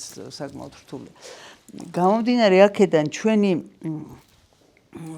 ეს შეცდომები გვატარებს საცხოვრებელს ეს ჩვენი კომპასი რაღაცნაირი და იქით გავიხედე იმას წვრილი ტუჩები აქვს ესე იგი ის არის რა ქვია რაღაცას წერვას რო ეძახიან ის მაღალია გამხდარია ესეთია იმან ეს თქვა რუსეთუმეა ამან ის გააკეთა ეს ყოფილა ესეთი რაღაც სხვანაირი ეს იმნაირი ეს ამნაირი და ეს ყველაფერი ყოველგვარი ანალიზის და დასკვნის გარეშე და მსჯელობის გარეშე ხდება დასკვნების გაკეთება და ეს არის შეცდომა იმიტომ ესე რომ მსჯელობ და გადაახტები თემიდან თემაზე საერთოდ სხვაგან ხარ რა მოკლედ რეალობაში არ ხარ თუმცა გონია რომ მაგრად აზე ვარ და ყველაფერს ხვდები და სინამდვილეში კი არ ხვდები რაც ნახატი მქონდა იმ ნახატს მიუსადაგე მე ყველაფერი რაც ხდება და არსებობს ეს აპოკალიფსური აზროვნება აი ხვალ მზე არ ამოვა მორჩა გათავდა აი ხვალ დაიქცევა ეს ქვეყანა აი ნახავ თქვენ ახლა აი რომ და ნუ ესე ცხოვრობს ზოგიერთი და სინამდვილეში გასმოვთქოს არც ვიცით რა მოხდება ხვალ მაგრამ იმედი მაქვს ხო აი ეს არის განსხვავება ვიღაცას არ აქვს ეს იმედი ამით ახლა ცხოვრება კი არ უმოკლდება 100 წელი ცხოვრობს და 100 წელი მოთქვამს და ტირის ადამიანი ახლა ეს უბრალოდ აი როგორ ცხოვრობს ხო მისი ცხოვრების ხარისხი რაშია მოთქმა გოდებაში და არსებობს ახლა მეორე და გადავალ ამ პოზიტიურ აზროვნებას ახლა რა არის ეს პოზიტიური აზროვნება პოზიტიური აზროვნება მე ესე დავარქმევდი ამას ეს არის ნებისმიერ სიტუაციაში გამოსავლის მოძებნის უნარი რომ იქ სადაც მე მოვხვდი ეს არ არის ჩიხი და ნახეთ აი ვთქვათ არის ფრაზა მე პრობლემა მაქვს ხო ფრაზა აი ამ ფრაზას შევცვლი ესე ეს მე გამოწვევის წინაშე ვარ მე რაღაც ამოცანა მაქვს წინ მე ამას ვერ შევძლებ თქვათ ერთი აი ესეთი ფრაზა რომლითაც ვაპროგრამებ ჩემ თავს პრობლემა მაქვს ვერ შევძლებ ვაიმე რა მეშველება დავიღუპე და მეორე ვერ შევძლებ არა ტრანსლირებას ვაკეთებ ამას როგორ შევძლებ ამას მე როგორ შევძლებ როგორ გავაკეთებ ამას და იმდენად დიდი მნიშვნელობა აქვს ამ ფორმულირებას რომ ჩემი ცხოვრების ხარისხი იცვლება როგორ ფორმულირებას უკეთებ წინადადებას აი ხშირად ურთიერთობაში რას გეტყვი იმაზე მნიშვნელოვანია როგორ გეტყვი როგორ შეფუთვა სენდვიჩს როგორ გავაკეთებ იმ რაში შევფუთავ იმიტომ რომ სათქმელი თითქოს ზოგს უხარია რომ მე პირში მთქმელი ვარ მივახლი ყველას ყველაფერი რა ვიცი თუ გაქვს ამის უფლება რომ ესე მიახალო ყველას ყველაფერი არ ვიცი ან რატო გაქვს ამის უფლება ეს ხო ტკენ ვიღაცას გულს და შე რომ მოგახალონ გიხარია რაღაცას რომ მოგახლიან და რომ გეტკინება და შენც ხო ტკენ და რატო ტკენ ეგ არის გინდათ უთხრა სათქმელი გაქვს ისე უთხარი რომ კი არა ატკინო რომ იგრძნოს რაღაცა რომ მასში ცვლილებების მოთხოვნილება გაჩნდეს და რაღაცის შეცვლის და არის უამრავი ექსპერიმენტი ამ პოზიტიურ აზროვნებაზე აი მაგალითად ესეთი და სხვადასხვა უნივერსიტეტებში და ეს ახლა ახალი არ არის, მაგრამ ნუ მაინც ახლა მე-20 საუკუნეში უფრო ესეთი სახელით, როგორც პოზიტიური ფსიქოლოგია კიდე სხვა რამეა, ის არაგერიოთ პოზიტიურ აზროვნებაში, რომელიც აი მაგალითად დასვეს ჯგუფი, სხვადასხვა ჯგუფები. ერთს აყურებინეს ძალიან დადებითი და სასაცილო რაღაცეები, მეორეს საშიში რაღაცეები, მესამეს გასაბრაზებელი რაღაცეები. ამ ჯგუფებში მე მისცეს წინადადებები, 20 წინადადება. წინადადება იყო დაწყებოდა ესე, მე მენდომებოდა, ან აი რაღაც ესეთი, რომ იწყება ესე. რა მინდა მე ან რაღაც ეგეთი და ვინც პოზიტიური ნახა რაღაცები, ბევრად მეტი წინადადება და ბევრად სახალისო დაწერა, ვინც საშიში რაღაცები ნახა, პრაქტიკულად 2-3 წინადადება, ასევე ვინც რაღაცა გასაბრაზებელი ნახა. ანუ დაუვიწრობა მას იგივე სურვილები, ხო, რა მენდომებოდა. ადამიანს რომ მოსდევს ვიღაცა მოსაკლავად ან დათვი მოსდევს შესაჭმელად, მაშინ ყველა ეგზისტენციალური ყველაფერი ქრება. ხა მუსიკაზე და იმას ხო არის, მხატვრობაზე ან რაღაც მაღალ მატერიალებზე ფიქრობ გადარჩენაზე, ხო? და როდესაც მძლავრობს შენში რაღაც ემოცია, ამ შემთხვევაში შიში ან ბრაზი, მაშინ ესენი გმართავენ შენ კი არ მართავ, თუ არ ისწავლე როგორ მართო ესენი. აიყვანეს კიდე ჯგუფები ესეთი, რომლებსაც 3 დღის განმავლობაში სუპოზიტიურ ისტორიებში იყვნენ, პოზიტიურ წინადადებებს აწერინებდნენ, რაღაცა მხიარულს, სასიამოვნოს და მეორე ჯგუფს ნეიტრალურს. იმიტომ რომ აინტერესებდა ხანიერება დროში, რამდენხანს გაყვებოდა ეს პოზიტივი ადამიანს.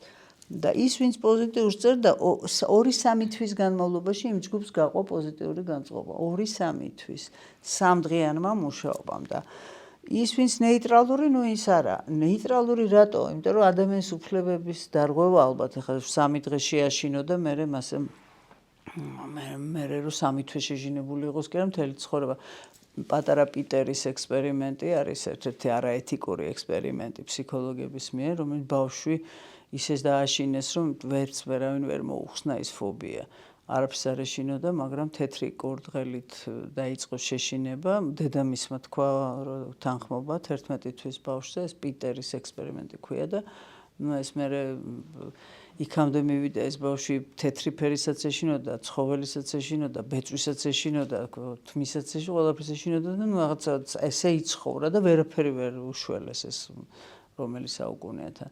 და აი ესეთი არაეთიკური ექსპერიმენტები არ შეიძლება, იმიტომ რომ ვიღაცისთვის შეიძლება აღმოჩნდეს ეს ძალიან სამწუხარო, რომ ჩააგდო ახლა შიში და ფობიაში. როგორც ახლა მე მყოლია პაციენტები, რომელიც რაღაც აი ჩემთან დადის, იმიტომ რომ მეზობელმა კიბეზე რო შეხვდა რაღაცა ისეთი ფრაზა უთხრა, რომ არ ამოსდის ეს ფრაზა თავიდან. იმის მერე ეშინია და რა უთხრა ასეთი, ნუ რაღაცა, რა ვიცი, ჩემ გარდაცვლილ ბიძას გავხარ თუ რაღაცა და რატო გარდაცვლილს რატო შემადარა, რა ხო არ ვკვდები და წავიდა ჯაზი და მოკლედ ამის გამო აქვს ისა. ნეგატიური რაღაც ფიქრები, ესე იგი მე ვკვდები, რა შუაშია, მაგრამ ნუ ფაქტია, რომ ესეთი რამე ემართება და ამიტომ ხა ყველასთან, ამიტომ ხო მნიშვნელოვანია რას ამბობ ხა ესე ჩვენ ხო რაღაც ვისვრით ზოგჯერ სიტყვებს პირიდან და არ უკვირდებით რასო ვის რას ეუბნები, შეიძლება ძალიან ტკენ გულს, შეიძლება რა ვიცი, ჩვენი ცხოვრება არის ჩვენი გამოცდილება, რომელიც რაღაცას გვასწავლის, ხო და თუ არ გასწავლა მაშინ ნახეთ ნეგატიური რადგან ვიხილავდე მე ჩემ წარსულს არიან ადამიანები რომლებიც ამბობენ ესე რომ რატო დავიბადე რა აზრი ქონდა ჩემ დაბადებას ტანჯვა წამებით მოვდივარ გაიხედა 4 შვილი ყავს, სახლი აქვს, სოფელი აქვს, რა ვიცი, ხეხილი აქვს, ძროხები აქვს, რა ყველაფერი აქვს, ყველა ჯამთელად ყავს შვილი, შვილები კარგად არიან, რა. ხო და რას ნიშნავს მაშინ ეს სათაური, ხო? იცხოვრობს 100 წელი, მაგრამ იცხოვრობს აი ასე, რომ არის უბედურზე უბედური, რომ ემსახურება ყველას და ყველაფერს ამ სამყაროში და არავინ მისი დამნახავი არა. ახლა მეორე ხო შეიძლება იგივე ადამიანზე მე ასე ვიტყოდი, რომ აი რაღაც ამხნის ქალია და რა ბედნიერებაა, რომ ამდენი შვილი ყავს, ამდენი შვილიშვილი, ის დოვლათი, ბარაქა, რა ვიცი, ჯამთელი. ანუ მეორე მხარეს თუ ჩაკეცავ, მაშინ რჩება მარტო ნეგატიური ინფორმაცია და ახლა ნეგატივიც არის და პოზიტივიც ამ სამყაროში ხა ესე ხო არ არის სულ რაღაც გახარებული იყო ან სულ მოწყენილი. ყველაფერი ამ რაზე აკეთებ აქცენტს. ეხლა არიან ადამიანები, რომლებიც ამბობენ, რომ მე ვერ ვიტანო ოპტიმისტებსო, იმიტომ რომ ისინიო ცოტა სულელები არიანო. მე ვარ რეალისტი ვიღაცა ამბობს, იმიტომ რა გიხარია ან რატო რისი იმედი გაქვს, ხო? ესეც მოცემულობაა, ვიღაცა ოპტიმისტია და ვიღაცა პესიმისტია, ვიღაცა ბავშვობიდან მოდის ესე და ესე ადვილი არ არის, შეიძლება ამაზე მუშაობა და გადაკეთება და. იმიტომ რომ არ იცი ხვალ რა მოხდება, ხო? გუში რაც იყო ვიცით, მაგრამ იმ გუშინდელზე თუ მოთქვამ და ვაი უი ეს რა იყო და მე ხვალ ეხლა რომ მოვკვდე ის რომ მოხსნან ესოს დავკარგო ის რომ დავკარგო, ანუ სულ ფოთვა მიდის და ჩემი აზროვნება ნეგატიური რას მიკეთებს მე მაკარგინებს დროს სივრცეს და ჩემ თავს წეღარო ვახსენე მე დროსა და სივრცეში ეს სამკუთხედი არის ჯამთელი ადამიანის სამკუთხედი ამის განცდა რო აქვს ადამიანს საკუთარი თავის საზღვრების დროსა და სივრცეში უცბად რომ დავკარგოთ რომელიმე დრო დავკარგოთ სივრცე და საკუთარი თავი სად ვართ ხომ და რეალურად ესე არის ფოთვაში ადამიანი ან არის წარსულში, ანუ არარსებულ დროში, არარსებულ სივრცეში, თვითონაც არარსებულია იქ, ის აღარ არსებობს. არც ერთი უჯრედი არა გვაქვს ჩვენ იმისი, რომლითაც დავიბადოთ. არც ერთი. ყველაფერი სხვა გაქვს, ანუ სულ განახლებადია ადამიანი, წარმოიდგინეთ. და მომავალში კიდევ რა ვიცი ხა ხვალ რა მოხდება. აი ომი რო დაიწყოს, ხა მიწისძვრა რო მოხდეს, ის მეტეორი რო ჩამოვარდეს, ან სხვათა შორის ძალიან იყო გავრცელებული ესეთი ფრაზა Facebook-ში ღმერთო მესროლე მეტეორი თუ რაღაც ეგეთი. რა სურვილია ეს ხა სულ ფიქრობდი აი ეს იცით როგორი უგნურება ამის დაწერა იმიტომ კი არა რომ თქვათ ახლა მე რაიმე შიშები მაწუხებს არა თვითონ ეძახი და თვითონ ეძახი მეტეორი რო თავში მოხვდეს ადამიანს ხო ვინც ამას იძახის ასევე არ შემიძლია არ ვთქვა ეხლა ჩემო ბავშვებმა კი იციან ვინც მუშაობთ რომ სიტყვას დიდი მნიშვნელობა აქვს აი რომ ისა დაიკიდე ან მკიდია აი ეს რა ზმნა არის აბა ვნახოთ ზმნა რამდენ პირიანია დაიკიდე შენ ის სამპირიანია ხო ესე იგი ნახე ის ამბავი დაიკიდეო შენ სადღაცო ოღონდ შენ თავზე და ის შენ თავზე სადაც იყიდებ იმ ორგანოს ფეხები იქნება ეს თუ ყურები თუ ცხვირი არ ექნება პრობლემა ექნება იმიტომ რომ იმაზე იყიდებ და ამას სიტყვით რო ამბობ შენ რა თქმა უნდა ეს ხო შენაპროგრამებ ესე იგი შენ თავს და აი სხვა ებრაელები ამბობენ რომ ასო შენ თავზეო ცუდი არ თქვაო ყოველთვის კარგი ილაპარაკეო ხალხსო კარგი ემახსოვრებო საიდან არ ემახსოვრება თუ ეს არის პიარის წინაპირობა. პიარი ხო მაგათი მოგონილია. ნახე, არასდროს უსურვოთ თქვენ თავს ცუდი, ჯანდაბა ჩემ თავს. აი მე ხო ესეთი ვარ, მე ხო ის რაცაც ამას ამბობ, ეს ესმის შენს არაცნობი, ეს იმახსოვრებს და მე გიგდებს ამას და მართლა ეგრე მიგდის. აი როგორც წეღან თქვენ თქვით რომ მიმართლდება, გაგიმართლდება, რა თქმა უნდა, მოლოდინი ტენდენციურია. ვაიმესაც ხო ვიძახი თუ ვაიმე ჩემ შულს მაგას ვეუბნები ნუ იცახი მაგას მაგრამ ჩვენზე დავიწყეთ მუშაობა რა ეს თქვა. ხო აი ვაიმე ხო მე საკუთარ თავს ეუბნებ.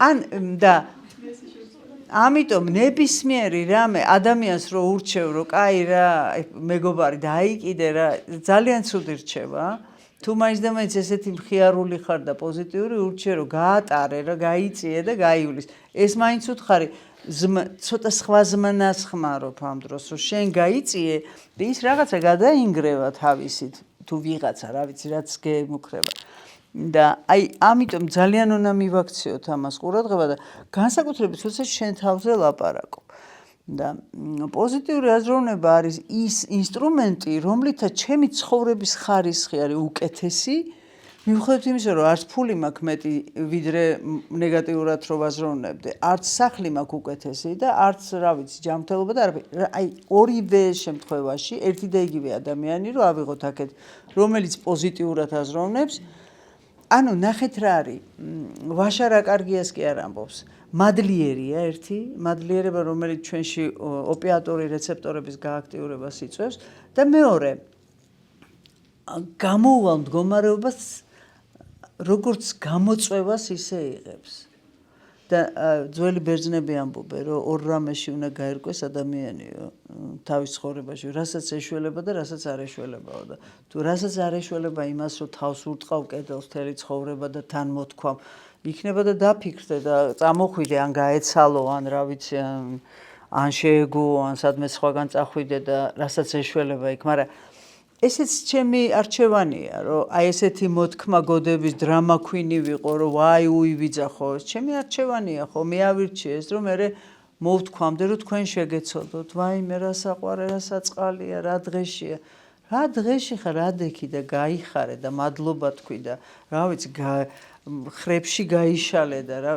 მახსოვს ერთხელ მაშინ ერთ-ერთ გადაცემაში და დამიბარეს იმიტომ რომ ჩემი ფრაზა ხო იცი რომ ამოჭრიან ხოლმე ფრაზას მადლიერება უმადურობა უდრის დეპრესიასო და როგორც ციტირება ხა გეგონება ის რაღაც ვიღაცა იყო ჩემი სახელი და გვარი და ნუ ტელევიზიაში დამიბარეს ერთ-ერთ ტელევიზიაში დიდი ხნის წინ რომელიც საკმაოდ აგრესიული იყო ეს გოგო და ესეთი ფრაზა მითხრა რომ აი როგორც წარმოგიდგენიათო თქვენო ისო რა ქვიაო რას ამბობთო მაგასო რა იქ დამიწერეს რომ აფთიაქში რატო არ გაყიდით თუ ეს არის შენ რა გენაღვლება და რაღაცა ხო და მე ამას ვამბობ ჩემ აზრს კი არა ამას ვამბობ იგივე დინამიური ფსიქიატრიის ასახა ნუ ქრისტიანობა რო ახსენო ზოგი აჭრილია მაგრამ კარგი ნუ ფსიქიატრიაში და მე ეს გოგო მეკითხება ეგეთ რამეს რომ აი ამ გაჭირებულ ხალხსო ზოგს სახლი არ აქვს საჭმელი არ აქვს სასმელი არ აქვს და შენო მაგას რო თქვენო მაგას რო ეუბნებითო ამითო ხო აღიზიანებთო იმასო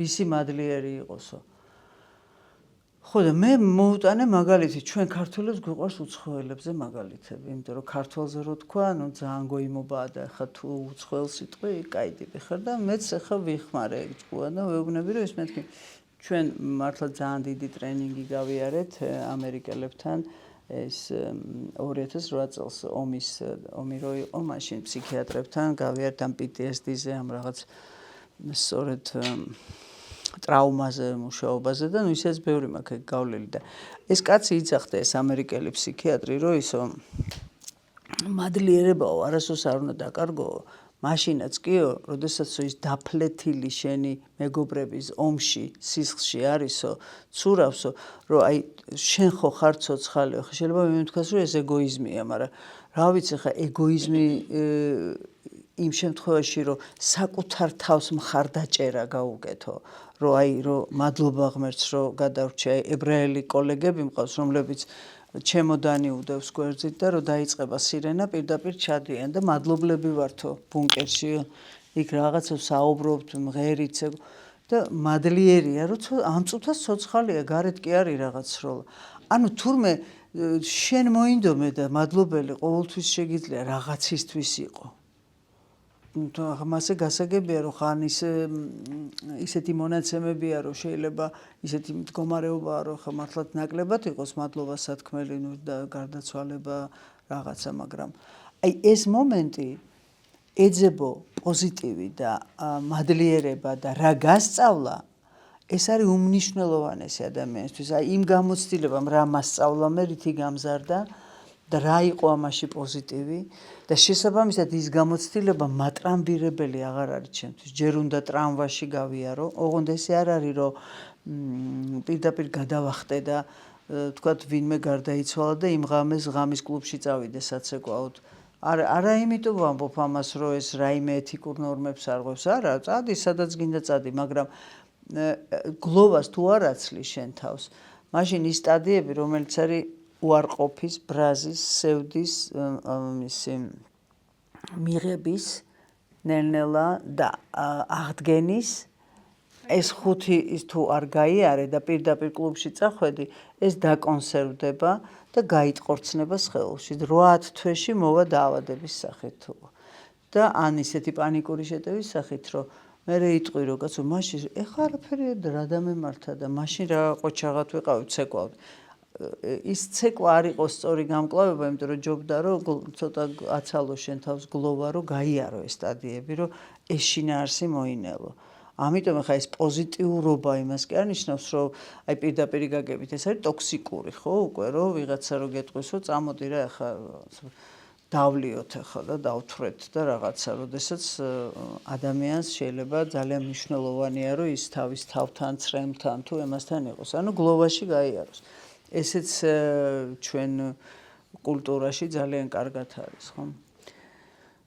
და სხვაშორის ერთმა ჰოლანდიელმა მითხრა ეგეც, რომ ის თქვენ ძალიან ბედნიერები ხართ, პანაშვიდები რო გაქვთო, იმიტომ რომ აი ეს თაფლობის თვე ქვია კრიზისოლოგიაში, მაგ პერიოდს აი ყო რომ მოდიან, რომ რაღაც ზოგი ფულს დებს, ზოგი რაღაცას რო გეხმარებიან და ეს თაფლობის თვე, ანუ ამ კრიზისს გადაგატანებს ფრუსტრაციამდე. მე ფრუსტრაცია მოდის, მაგრამ მაინც ასე თუ ისე დრო გავიდა, რაღაც ლუფტი არის ფრუსტრაციასა და დარტყმას შორის, როცა უარყოფა მიიღო. ეს ძალიან ის არის, ძალიან მნიშვნელოვანი რამ არის. ხო და ასე იმიტომ მოვიტანე ამ ჟურნალისტის მაგალითი, რომ სამადლობელი ყოველთვის გაქვს, ესე იგი ცოცხალი ხარ, თუ ფიქრობ, თუ ლაპარაკობ, თუ ხელები გაქვს, თუ ფეხები გაქვს, თუ რაღაც, ესე იგი შეგიძლია რომ მადლობელი იყო, თუმცა მესმის რომ ხე შეიძლება ზოგჯერ ადამიანს ამის არც უნარი კონდეს და არც საშუალება. ეხლა როგორ ჩავიტვირთოთ ჩვენ თავში ეს პოზიტიური აზროვნება? რამოდენიმე ხერხი არსებობს ამისი. პირველი არის აფირმაციები. აფირმაცია რა არის? ოღონდ აფირმაცია ხა კლინიკური დეპრესია რო აქვს, იმას რო უთხრა, ნუ ჩაგთვლის რომ გიჟი ხარ და გადარეული. ხა წარმოიდგინე სუიციდალური ადამიანს რო უთხრა რომ ორა კარგი დღეა, იმეოროს ყოველდღე, გამორიცხულია, იმას ჭირდება მედიკამენტები. აფირმაციები არის ჯანმრთელი ადამიანებისთვის, ხო? და დეპრესია აქვს 1%-ს. ხა ჩვენ რო ვიძახით დეპრესია მაქვს, ნუ რაღაცას ვაზვიადებთ. ეს არ არის დეპრესია. შეიძლება რაღაც გუნება განწყობის დაწევა ქონდეს ადამიანს, ან რაღაცა პერიოდი ქონდეს ეგეთი. პირველი არის აფირმაცია რა არის? აფირმაცია არის ლოცვა, იგივე, ოღონდ ამერიკული. ანუ დილი იწყებ გაჭიმვით, გაზმორებით და მე ამბობ რაღაცას, რა მაგარი დღეა, რაღაც ყველაფერი კარგი, მე შემიძლია, ეს მაქვს, ის მყავს, ანუ ადამიანურ კაპიტალზე ლაპარაკობ, რომ მყავს დედა, მამა, ისა, მეგობრები, რომ მაქვს, რა ვიცი, სახლი, კარი, რაღაცა რაც მაქვს ბიზნესი თუ რაღაცა ჯიბის ფული და ამის საშუალება, ანუ ჩემ თავს ვახსენებ, იმიტომ რომ ეს ყველაფერი არ მახსოვს, რომ ტირი ვარ და ვწუწუნებ, რომ მაქვს. ნუ რაც მაქვს იმაზე. და ამას ვამბობ და მე ვამბობ, რომ მე მაქვს ბევრი ნიჭი და რესურსი და მაქვს. მეც და თქვენც, ხო? ზოგი კერავს, ზოგი ქსოვს, ზოგი ხატავს, ზოგი იატაკის დაგება იცის, ზოგი მშენებლობა, რა ვიცი რაღაც მათემატიკაა და ასე შემდეგ. ბევრი ნიჭი და რესურსი და მე ვამბობ ესეთ რამეს, რომ დღეს მაგარი დღე მაქვს და ვამბობ მადლობას. ეს აფირმაცია ყველამ შეუძლია თავის თავს დაუწეროს და ყოველ დილას წაიკითხოს. ეხლა ვიღაცა იტყვის, კაი რა ფუ რა ამინდი, ეხლა რა დროს ეგ არის, აუ და ესე რო იღვიძება, აუ და ფუ, რა თქმა უნდა, ფუ ეგ არის შენი ცხოვრება მაშინ. გაიღვიძე ეგრევე ჩატვირთე რაღაც დადებითი. მექანიკურად და ხელოვნურად თუ იტყვენ და რა მოხდა მე მექანიკურად და ხელოვნურად რო ჩატვირთო პოზიტივი, აბა ნეგატივი რო გაქვს ჩატვირთული, ის არის კარგი? ისიც ეგრე არა გაქვს ჩატვირთული, ოღონდ ის როდის მოხდა არ გახსოვს და ეს გეზარება და თუ გეზარება, მაშინ ესე ცხოვრობ რა იწუწუნში და ვაი და უშველებელში, ხო? კიდევ ვიმეორებ, ხა სიცოცხლე არ აკლდებათ ეგეთ ადამიანებს, ძალიან ხანგრძლივად ცხოვრობენ, მაგრამ აი ესე ცხოვრობენ.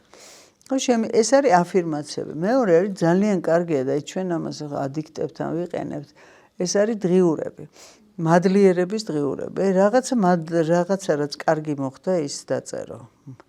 მერე არის ამ დღიურებში არის ესეთი საკუთარი თავის მხარდამჭერი წინადადებები. ხვდები რას ვამბობ საკუთარი თავის მხარდამჭი აი რაღაცა რო არ გამომდის ხო იქ განა არ გამომდის ვამბობ პოზიტიურ წინადადებებს საკუთარ თავზე და ესე ვწერ ეს მაინც აი აბიტურიენტი რო ხარ ხა იმიტომ გეუბნები რომ აი რაღაცას რო ნერვიულ ესეც გიმტკიცებს რაღაც პოზიტიურ აზროვნებას იგივე შეიძლება იყოს მაგალითად შევცვალო მთლიანად ლექსიკა ჩემი აი წეღარო თქვი ჩემ თავს არ უსურვო ცუდი ჩემ თავზე არ თქვა ცუდი პირიქით კარგი და პირიქით ვაი უშველებელი შევცვალო იმით რომ მე ახლა თქო აი რაღაც ამ დავფიქრდები როგორ გავაკეთო ეს ანუ ის კი არა რომ მე ამას ვერასოდეს ვერ გავაკეთებ და რა მეშველება რთულია მაგრამ გავაკეთებ ანუ მთლიანად ვცვლი წინადადებებს ესეც არის შედის ამ პოზიტიური აზროვნების ჩატვირთვაში ძალიან მნიშვნელოვანია და ასევე კიდევ მაშინ რამე პრობლემას რო ვხედავ არის ესეთი სტოპ ქვია სტოპ ფიქრი ესე stop out აი რომელიც რას გულისხმობს ახლა აი წამოვიდა ეგეთი აზრი თქვა თუ მაშინ ვექენი გამოგდის და თუ მიუშვი აზრი მე ისე გებწვის გეგონება ის არის აი თქვათ მოვიდა აზრი რომ ვაიმე ეხლა რაღაცა რომ მოხდეს ის რომ მოკდეს ეს რომ რაღაცა იმ მომენტში თუ შენ აი უცბად შემოარტყავ შენ ეხლა სტოპ და იწყებ პოზიტიური წინადადებების ახლა რატო არის წერა კარგი და არა ბეჭდა და არა ვთქვათ მარტო ფიქრი იმიტომ რომ მე რო ვლაპარაკობ ფიქრი ლაგდება მე რო ვწერ ერთი მოდალობა კიდე ერთვება ანუ მე ვხედავ მე მესმის მე ვერბალურად ვამბობ მე ვწერ ანუ მე ვაკეთებ ამის ჩატვირთვას უკვე პოზიტიურის და ჩავწერო ეს შემიძლია ეს იგი გავაჩერე ეს ფიქრი და ეს ფიქრი გადავაკეთე და ისე ჩავწერე პოზიტიურად დავალაგე რეკლამა ნეგატიურად რო გააკეთოთ ვერაფერს ვერ გაყიდით პოზიტიური აზროვნებამ გამოიწვია სწორედ რეკლამის ფსიქოლოგია არის ეს და რეკლამა რა არის ისე გაყიდო ის რაღაცა გალსტუკი თუ რაღაცა ტაფა რომელიც ადამიანს არ დაჭირდება მაგრამ ბედნიერი იყოს რო იყიდა გახარებული მიდის რომ მე კი მიხვდება როდესღაც რა თმინდოდა მაგრამ უკვე ნაყიდი აქვს და ანუ იმიტომ რომ პოზიტიურად აბსოლუტურად პოზიტიური წინადადებებით იყო მიწოდებული და როგორც კი ნეგატივ შემოიტან იქ რომც გინდოდეს არ იყიდი გამორიცხულია აი ძალიან გჭირდება მე გამოხვალ იქიდან და ამას ასწავლიან ხო წარმოიდგინეთ და ხო და სხვას კი არა საკუთარ თავს უნდა ვასწავლოთ ეს როგორ გამოგვივიდეს რაღაცა და არის ესეთი 4 საფეხურიანი პირველი არის რომ შემოარტყა შენ თავს ეხლა გეყოფა და მოჩეჩო ნუ გადატანითი მნიშვნელობით და შეგიძლია რაღაც ესეც გააკეთო იმიტომ რომ ეს ძალიან კარგია რეფრეშირებისთვის მერე დაწერო ის რომ ახლა ამას ეშველება თუ არა რაც აი რასაც ვდარდობ ან საერთოდ რაზე ვდარდობ ხო რა მჭირს ახლა მე დავწერო ხო და მერე ვთქვათ აი გეფიცებით ამ მეთოდებმა იმდენი ნარკომამხმარებელი მოატრიალა რამდენიც გნებავთ აი ვერ წარმოიდგენთ ამას აი რომელიც წყალწაღებული მართლა წყალს რომ იქონდა და ეს წერს ამას რა ეშველება თუ არა ნუ მე ვთქვა თუ არ ეშველება როგორ მოვიქცე ახლა შევეგუო თუ რაღაც ნუ კაი ვიგლოვ კაი ვიტირებ ახლა 5 საათამდე თუ რაღაცა გამოვიგლოვ ამას მაგრამ ხარ ვიქნები სულ ამაში ხო რა ვქნა და რა ვქნა მე მესამე პუნქტი არის ვიწყებ მაგის ჩამოწერას დავაპრიორიტეტებ რაღაც პირველი ეს მეორე ეს მესამე ეს მეოთხე ეს და მეოთხეს თეფი მეოთხე ნაბიჯი უკვე პირველი რაც მიწერია ამ წუთას ვიწყებ იმის გაკეთებას ხვალ ორშაბათიდან 1 იანვრიდან არა ამ წუთას იქ ვრეკავ იქ რაღაცებს მინიშნავ იქ რაღაცებს ვაკეთებ რომ გადავიტანო ქმედებაში შფოთვა თორე სხვა შემთხვევაში შეიძლება ისეთი ვიბრაცია დაიწყოს ადამიანმა და ეს ისეთი შიში წამოვიდეს მაშინ და პანიკა რომ საერთოდ მოწყდეს რეალობას და მოწყდეს იმას რა ქვია გრავიტაცია დაკარგოს განცდა მაგის ხო მიჯაჭვულობას შესაბამისად ეს ძალიან მნიშვნელოვანია ჩვენთვის კიდევ ეს არის mindfulness-ი, affirmation-ები სხვადასხვა ტიპის, სხვადასხვა პოზიტიური საკუთარ თავზე რაღაცის თქმა, რაღაცის გახსენება. ახლა ისიც ვიღაცა იტყვის, ახლა ძალიან არ მოგეწონო შენი თავი და არ შეგიყვარდეს მართალი, ახლა აქ თავში ავარდნაზე და რა მაგარი ვარ, ამაზე კი არ არის ლაპარაკი. შესაძლებლობებზეა ლაპარაკი. ახლა მე ყველაზე ლამაზი ვარ და ჭკვიანი ვარ, ეგეთ სისულელები არ უნდა წეროს ადამიანმა, მაგრამ რომ მე შემიძლია კარგად გამოვიყურებოდე, რომ მე შემიძლია რაც მაქვს ის რესურსი მაქსიმალურად გამოვიყენო, რომ მე თუნდაც გარეგნობაში, თუნდაც ინტელექტ ნებისმიერ ნაწილში, როგორც შესაძლებლობა ისე შევხედო პრობლემას და კრიზისს. და ასე თუ შეხედავ, ამ შემთხვევაში მისი გადაჭრა არის ბევრად უფრო ადვილი. და მე ვიტყოდი, რომ აუცილებელიც, იმიტომ რომ პრობლემაში გაჭედვა არის, აი მე არის ერთი ფრანგი არის, ბონო არის გვარად, იმას აქვს 6 ქუდის პრინციპი აქვს, სხვადასხვა ფერის ქუდს იხურავს, ერთ და იგივე ადამიანები ეს ჯგუფში ხდება და ვთქვათ, ერთი ამბობს მარტო ნეგატიური ინფორმაციას ამ ფაქტზე, მეორე ამბობს მარტო პოზიტიურს, მესამე ამბობს პერსპექტივას, მეოთხე ამბობს საფრთხეებს, SWOT ანალიზის მაგვარი არის რა, ეს SWOT-ი რო არის. ანუ ერთი და იგივე ამბავზე და მე ჩამოყრის ბოლო აი ეს ლურჯქუდიანი უკვე ფილტრავს და ამბობს რა გადაწყვეტილება შეიძლება ადამიანმა მიიღოს. ეს შეიძლება ერთმაც გააკეთოს, თუ კი სხვადასხვა რაკურსით და სხვადასხვა მოცემულობიდან შეხედავს ერთი და იგივე ფაქტს. ანუ ანალიტიკური აზროვნების განვითარება. და პოზიციური აზროვნება არის ნეგატიური პოზიციური აზროვნება ჩვენ გვაქვს ვირჩევ პოზიციას და მე იმ პოზიციის ქვეშ იმას ვამბობ რაც ამას ჭირდება და აი დებატები რო ჩავატაროთ შეიძლება მე და ვიღაცა მითხას ახლა შენ დაამტკიცებ რომ სიგარეტი კარგია დავამტკიცებ დაამტკიცებ რომ სიგარეტი ცუდია დავამტკიცებ ყველაფერს შეიძლება არგუმენტები მოიყვანოს ადამიანმა ამიტომ ეს პოზიციური აზროვნება არის თავისთავად ნეგატიური როცა ისჩევ პოზიციას ყოველთვის ჯობია ანალიტიკური და კრიტიკული აზროვნება რომ იმ მოვლენას ბევრი მხრიდან შეხედო და ზემოდან დახედო რომ არ დაგახდე გვირაბში აი მარტო ერთ ვინმეს რო ხედავ და ერთ რამეს და აი ამ გვირაბ იმის იქით ვერაფერს ვერ ხედავ და აი მარტო ამას რაღაცა იმეორებ აგვიადება ობსესიასავით რაღაცა ამიტომ ჩვენ თურმე შეგვიძლია ჩვენი აზროვნების მოწესრიგება და პოზიტიურ კალაპოტში გადატანა ოღონდ ამას უნდა ცოტა ძალისხმევა ხა ძალიან ბევრიც არა ხო ყველა რაღაც დამოკიდებულება და რაღაცების შიში არსებობს და ძალიან ბევრს აქვს რაღაც თავის კომპლექსური და იმას ებღაუჭება რომ მე არის მეშინია და ეს არის ჩემი ცხოვრების თანაგზავრი და ხო არის რაღაც ჩემთვის შეიძლება დებილობა შიში მაგრამ რეალური შიში რა რომ აი მაგალითად ეშინიათ დახურული გვირაბების სივრცეების რაღაცების რა აი რამე მარტივი თუ არსებობს რაღაც გამოსავალი რომ აი ადამიანს რომელსაც რაღაც ეშინია და კონკრეტულად მაგალითად სივრცის რო ელიტი გვარდება ეგ ვაფშე რა რამე მაგალითი გარდალაპარაკის ვთქვათ რომ უთხრა ურჩიო შეიძლება ურჩიო ისმეს მაგრამ მაინც არ მიჯერებს შენ არიცი ეს რა არის და მაინც მაგაში რჩება მე მაგდროს რა არის გამოსავალი თუ შეიძლება მოკლედ და უარი მაგის შესაძლებლობა კი ნუ სამი ტიპის ფობია არსებობს სულ ერთი არის სივრცის ფობია რომელშიც შედის გვირაბი სიმაღლე სიგანე გაშლილი სივრცე დახურული სივრცე ლიფტი თვითმფრინავი მანქანა ასე შემდეგ მეორე ფობია არის ზოოფობია რომელშიც შედის ყველანაირი ცხოველი რაც არსებობს მწერი ობობა რა ვიცი ასე შემდეგ და მესამე შიში არის სოციოფობია, სოციალური ურთიერთობების შიში, გამოსვლის შიში, ლაპარაკის შიში, რაღაცა ვთქვათ და ამ სოციოფობიაში შედის უცნაური შიშები, ნახრეტების, რა ვიცი, მისი ძეგლების, ქინძის თავების, მაგრატლების და ასე შემდეგ.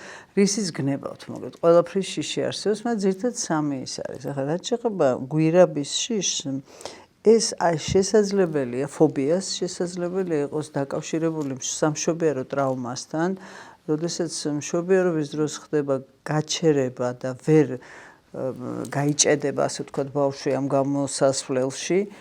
ისე თვითონ ეხმარება, ამ დროს მენჯიზვლები იშლება, ყველაფერი სიმფიზის ძვალი იშლება, ბავშვი თავდაყირად გება, თავით არის წამოსული და თვითონაც მოდის ცდილობს, მაგრამ თუ მოხდა რაღაცა, რომ აი დედას უჭის მშობიარობა, ხდება გაფიქსირება ამაში და შეიძლება მერე დაჭირდეს რაღაც თქვათ ან სტიმულაციების შემდეგ. ეს თუ გამოცდილებაში აქვს, რამდენი და თუ მერე მამამაც მიატოვა, თუ მერე კიდე რაღაცები მის ცხოვრებაში მოხდა, შესაძლებელია დაილინკოს და ის ლინკი როგორ არის, რომ ის პირველი გამოცდილება მას ახსოვს და ის ამოუვარდეს რაღაცა გარკვეულ პერიოდში და ის შიში სხეულს ახსოვს და სხეულს აქვს თავის მეხსიერება. აი ამ ქუჩაზე რაღაცა ძაღლმა მიკბინა, შეიძლება ძაღლი აღარ მახსოვს, მაგრამ რამდენი გავიული შევკრთები ან რაღაცა პოზიტიური, ესე დალინკულია ბევრი რამ. ესე იგი შესაბამისად შეიძლება იქ არ ახსოვდეს ბავშვობის რაღაცა, ან შეიძლება ვიღაცა ეხუმრა და ბალიში დაახურა თავზე და აღჩობდა ბავშვობაში თამაშის დროს. მოკლედ რაღაც არის გამოცდილება მისი პირადი, ამას ემატება სავარაუდოდ მამასთან ურთიერთობის პრობლემა, იმიტომ რომ მამა არის ჩვენი უსაფრთხოება და მამა რო ირღვევა, იქ ირღვევა სამყაროში, სამყაროდან შემოდის საფრთხის განცდა და მერე უკვე შეიძლება ეს ტრანსლირდეს სხვადასხვა ტიპის შიშებში. იქ მერე სკოლაში რაღაცა მოუვიდა, იქ ვიღაცამ დაჩაგრა, იქ რაღაცა და ეს მთელი მტევანი არის მოვლენების, რომელიც საბოლოო ჯამში აკეთებს და რეზონანსი ისეთი, რომ გახლიჩავს ადამიანს და იმის მერე შეიძლება დაეწყოს. ანუ ეს ესე მარტივი სათქმელი არის, მაგრამ მეორე სხვა რაღაც მთელი ისტორია ამ ფობიის ქვეშ. ახლა რა უნდა გააკეთოს, ხო?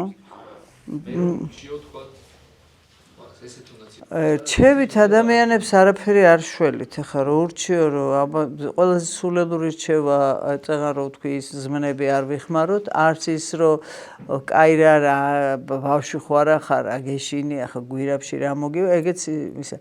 რას გრძნობს, ესე იგი არის 2-3 გზა ფობიებთან. ერთი არის კოგნიტური გზა, არ არის საკმარისი, არ შველის, მაგრამ გააზრება. ახლა ეგ დავიწყე, მე როცა დავიწყე მისი დროის ცხოვრების ხაზის განხილვა. და მერე რეატრიბუცია, რომ რამდენად რა მოგივა ახლა ამ გვირაბში, ან ძეგლი რას გიზამს, ახლა გამოგეკიდება თუ რა. მოკლედ, ანუ კოგნიტური ელემენტი, მაგრამ ეს არ შველის. არის რჩება კიდე 2 ელემენტი, ერთი არის ემოციური, სხეულებრივი, ანუსხეულებრივი და მესამე არის ქცევითი. ესე იგი, სხეულზე მუშაობა არის, განცდებზე მუშაობა, მაგალითად წარმოიდგინოს, რომ არის გვირაბში და შეიძლება კაბინეტში მოხდეს, მთლიანად განიავება მოხდეს ამ შიშის უტილიზაცია ფობიის. მესამე ახალი ქცევების დასწავლის, რომელიც შეიძლება დაისწავლოს ადამიანმა დააკეთოს. მეოთხე ესე იგი ჩვენ მოქმედებთ კოგნიციაზე, ემოციაზე, სხეულზე და ქცევაზე და ასევე არის ის რომ ადამიანი დახატოს ეგ შიში, დახატოს, როგორ გამოიყურება, მე ძალიან გადაჯღაბნოს აგრესიულად, დაკუჭოს ესე აგრესიულად, დაახეთქოს, ფეხით შედგეს, ანუ ნახე აქ რაც არის, ხელით გამოიტანა, იქ გაიტანა, დაკუჭა, დაგლიჯა, დაახეთქა, ფეხით შედგა და მერე დაწვა. ეს ახსარებიდან არის აღებული. ახსარებას როდესაც აძლევს, მოძღვარით კითხულობს, ხევს და გაძლევს დაწვიო უკან. ეხლა ეს არ თერაპიული ხერხია, ეხლა ეს ვთქვათ თამაში არ არის, ეხლა რას ვთქვი, დახატე და დააგდე. იგივე გამოძერწე და დაფშვენი ხელით და გაანადგურე. აი მე მყავდა 13 წლის გოგო, რომელსაც მარჯვენა თვალში ხედავდა მას ბადეს, აი არმატურის ბადეს ესეც და რო იხედებოდა იქით რჩებოდა და აქეთ რო იხედებოდა ეს თვალი ეფარებოდა. ოღონ მარტო ერთ თვალში და ძალიან ეშინოდა და მე რო უთხარი დამიხატე მეთქი ეს ბადეთქო და რო დაიწყო ხატვა თვითონვე იძახდა უი და რა იყო მეთქი და ქრებაო. ანუ გამოგაგშენ. ესე იგი ხელოვნებითი თერაპია არის ეგ, რომ მე რასაც სიტყვით ვერ ვახერხებ, ჩემი განცდით, აი ისინი რო იყვნენ იმპრესიონისტები, მზეში ხატავდნენ მზეს. მზეში იდგნენ და მზეს ხატავდნენ, რომ ეს მზე აქ რო დაარტყავდა, ხელით გაეტანა იმაში ფურცელზე. ესე, ამიტომ ძალიან მნიშვნელოვანია ეს ხელოვნება. არტი შეიძლება პლასტელინითაც იმუშაოს, შეიძლება ესე. მადლობა პირველ რიგში. მე ჩვენს თემას დავუკავშირებ ჩემს შეკითხვას. როცა ვსაუბრობთ ამ პოზიტიურ აზროვნებაზე და იმაზე, რომ სხვადასხვანაირი ტიპაჟები ვართ ადამიანები, ხო, ზოგი უფრო ბუნებით, უფრო პოზიტიურია, ისედაც თუნდაც წარსული გამოცდილებებიდან ან ხასიათიდან გამომდინარე და ზოგი პირიქით, ხო, ნაკლებად. აი როცა არის რაღაცა ადამიანი უფრო შფოთვით, აი რაღაცა ხშირად აქვს შფოთვა თანდაყოლილი და ყოველთვის ცხოვრებაში, ცხოვრების რაღაც ძირითად ეპიზოდებში პოულობს მიზეზს, რომ შფოთავდეს სულ. რაღაც მოგვარდა, მაგრამ სხვა დაიწყო. ისიც მოგვარდა, მაგრამ რაღაცა საშფოთვის სხვა მიზეზი დაიწყო. ყოველთვის აქვს მოკლედ ეს მიზეზი და ასეთ შემთხვევაში რამდენად ეფექტური შეიძლება იყოს ან ეფექტიანი ამ ტექნიკების გამოყენება, იმიტომ რომ თან შფოთავდა და თან პოზიტიურად აზროვნებდა, ალბათ ერთდროულად ცოტა არ იქნება მარტივი. ერთი ეს საკითხი მაინტერესებს და ასევე მაინტერესებს თქვენ თვითონაც ახსენეთ თქვენი მონოლოგის დასასრულს, რომ ეს ტექნიკა ყველა ერთად კი უნდა გამოიყენო, არამედ რაღაცა ალბათ თანმიმდევრობა უნდა მისცეთ. აი როცა ადამიანი ხედავს, რომ მაშინ ვარჯიში ჭირდება, იმიტომ რომ პოზიტიური აზროვნებით არ არის მოწყობილი, ესე ვთქვათ. აი რითი უნდა დაიწყოს ზრდასრულმა ადამიანმა, რომელზე გავლენასაც ესე მშობლები ვერ მოახდენენ უკვე, ხო? აი რაღაცა თვითონ უნდა მიხედოს თავის თავს. აი რითი შეიძლება წერით აუცილებლად აი პირველი არის დღეურის გაკეთება და ჩანიშვნების გაღონდ. აი ნახეთ რა მაგალითად წარმოიდგინეთ ადამიანი, ვინც არ გიყვართ, ალბათ არსებობს ეგეთი, ან ვისაც ვერ იტანთ, შეიძლება ეგეთიც არსებობს, არ ვიცი. აი იმ ადამიანს ხა რომ დაგავალოთ მე რომ 10 დადებითი თვისება იმ ადამიანის დამიწერ.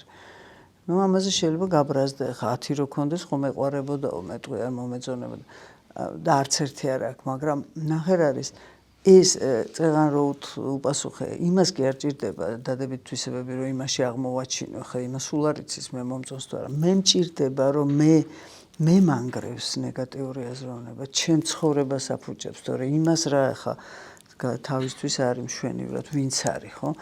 და ეს ავარჯიშურაზე გათვლილი რომ მე ვეძებო, დავატრიალო ეს ფიგურა და რაღაცა პოზიტიური, მაგალითად კომუნიკაბელური, მაგალითად მღერის კარგად ან ნიჭიერი, რაღაცა პოზიტივები უპოვო 10 ცალი მინიმუმ იმისათვის რომ მოხდეს შიფტინგი, რომ მოხდეს ჩემში რაღაცის შეცვლა.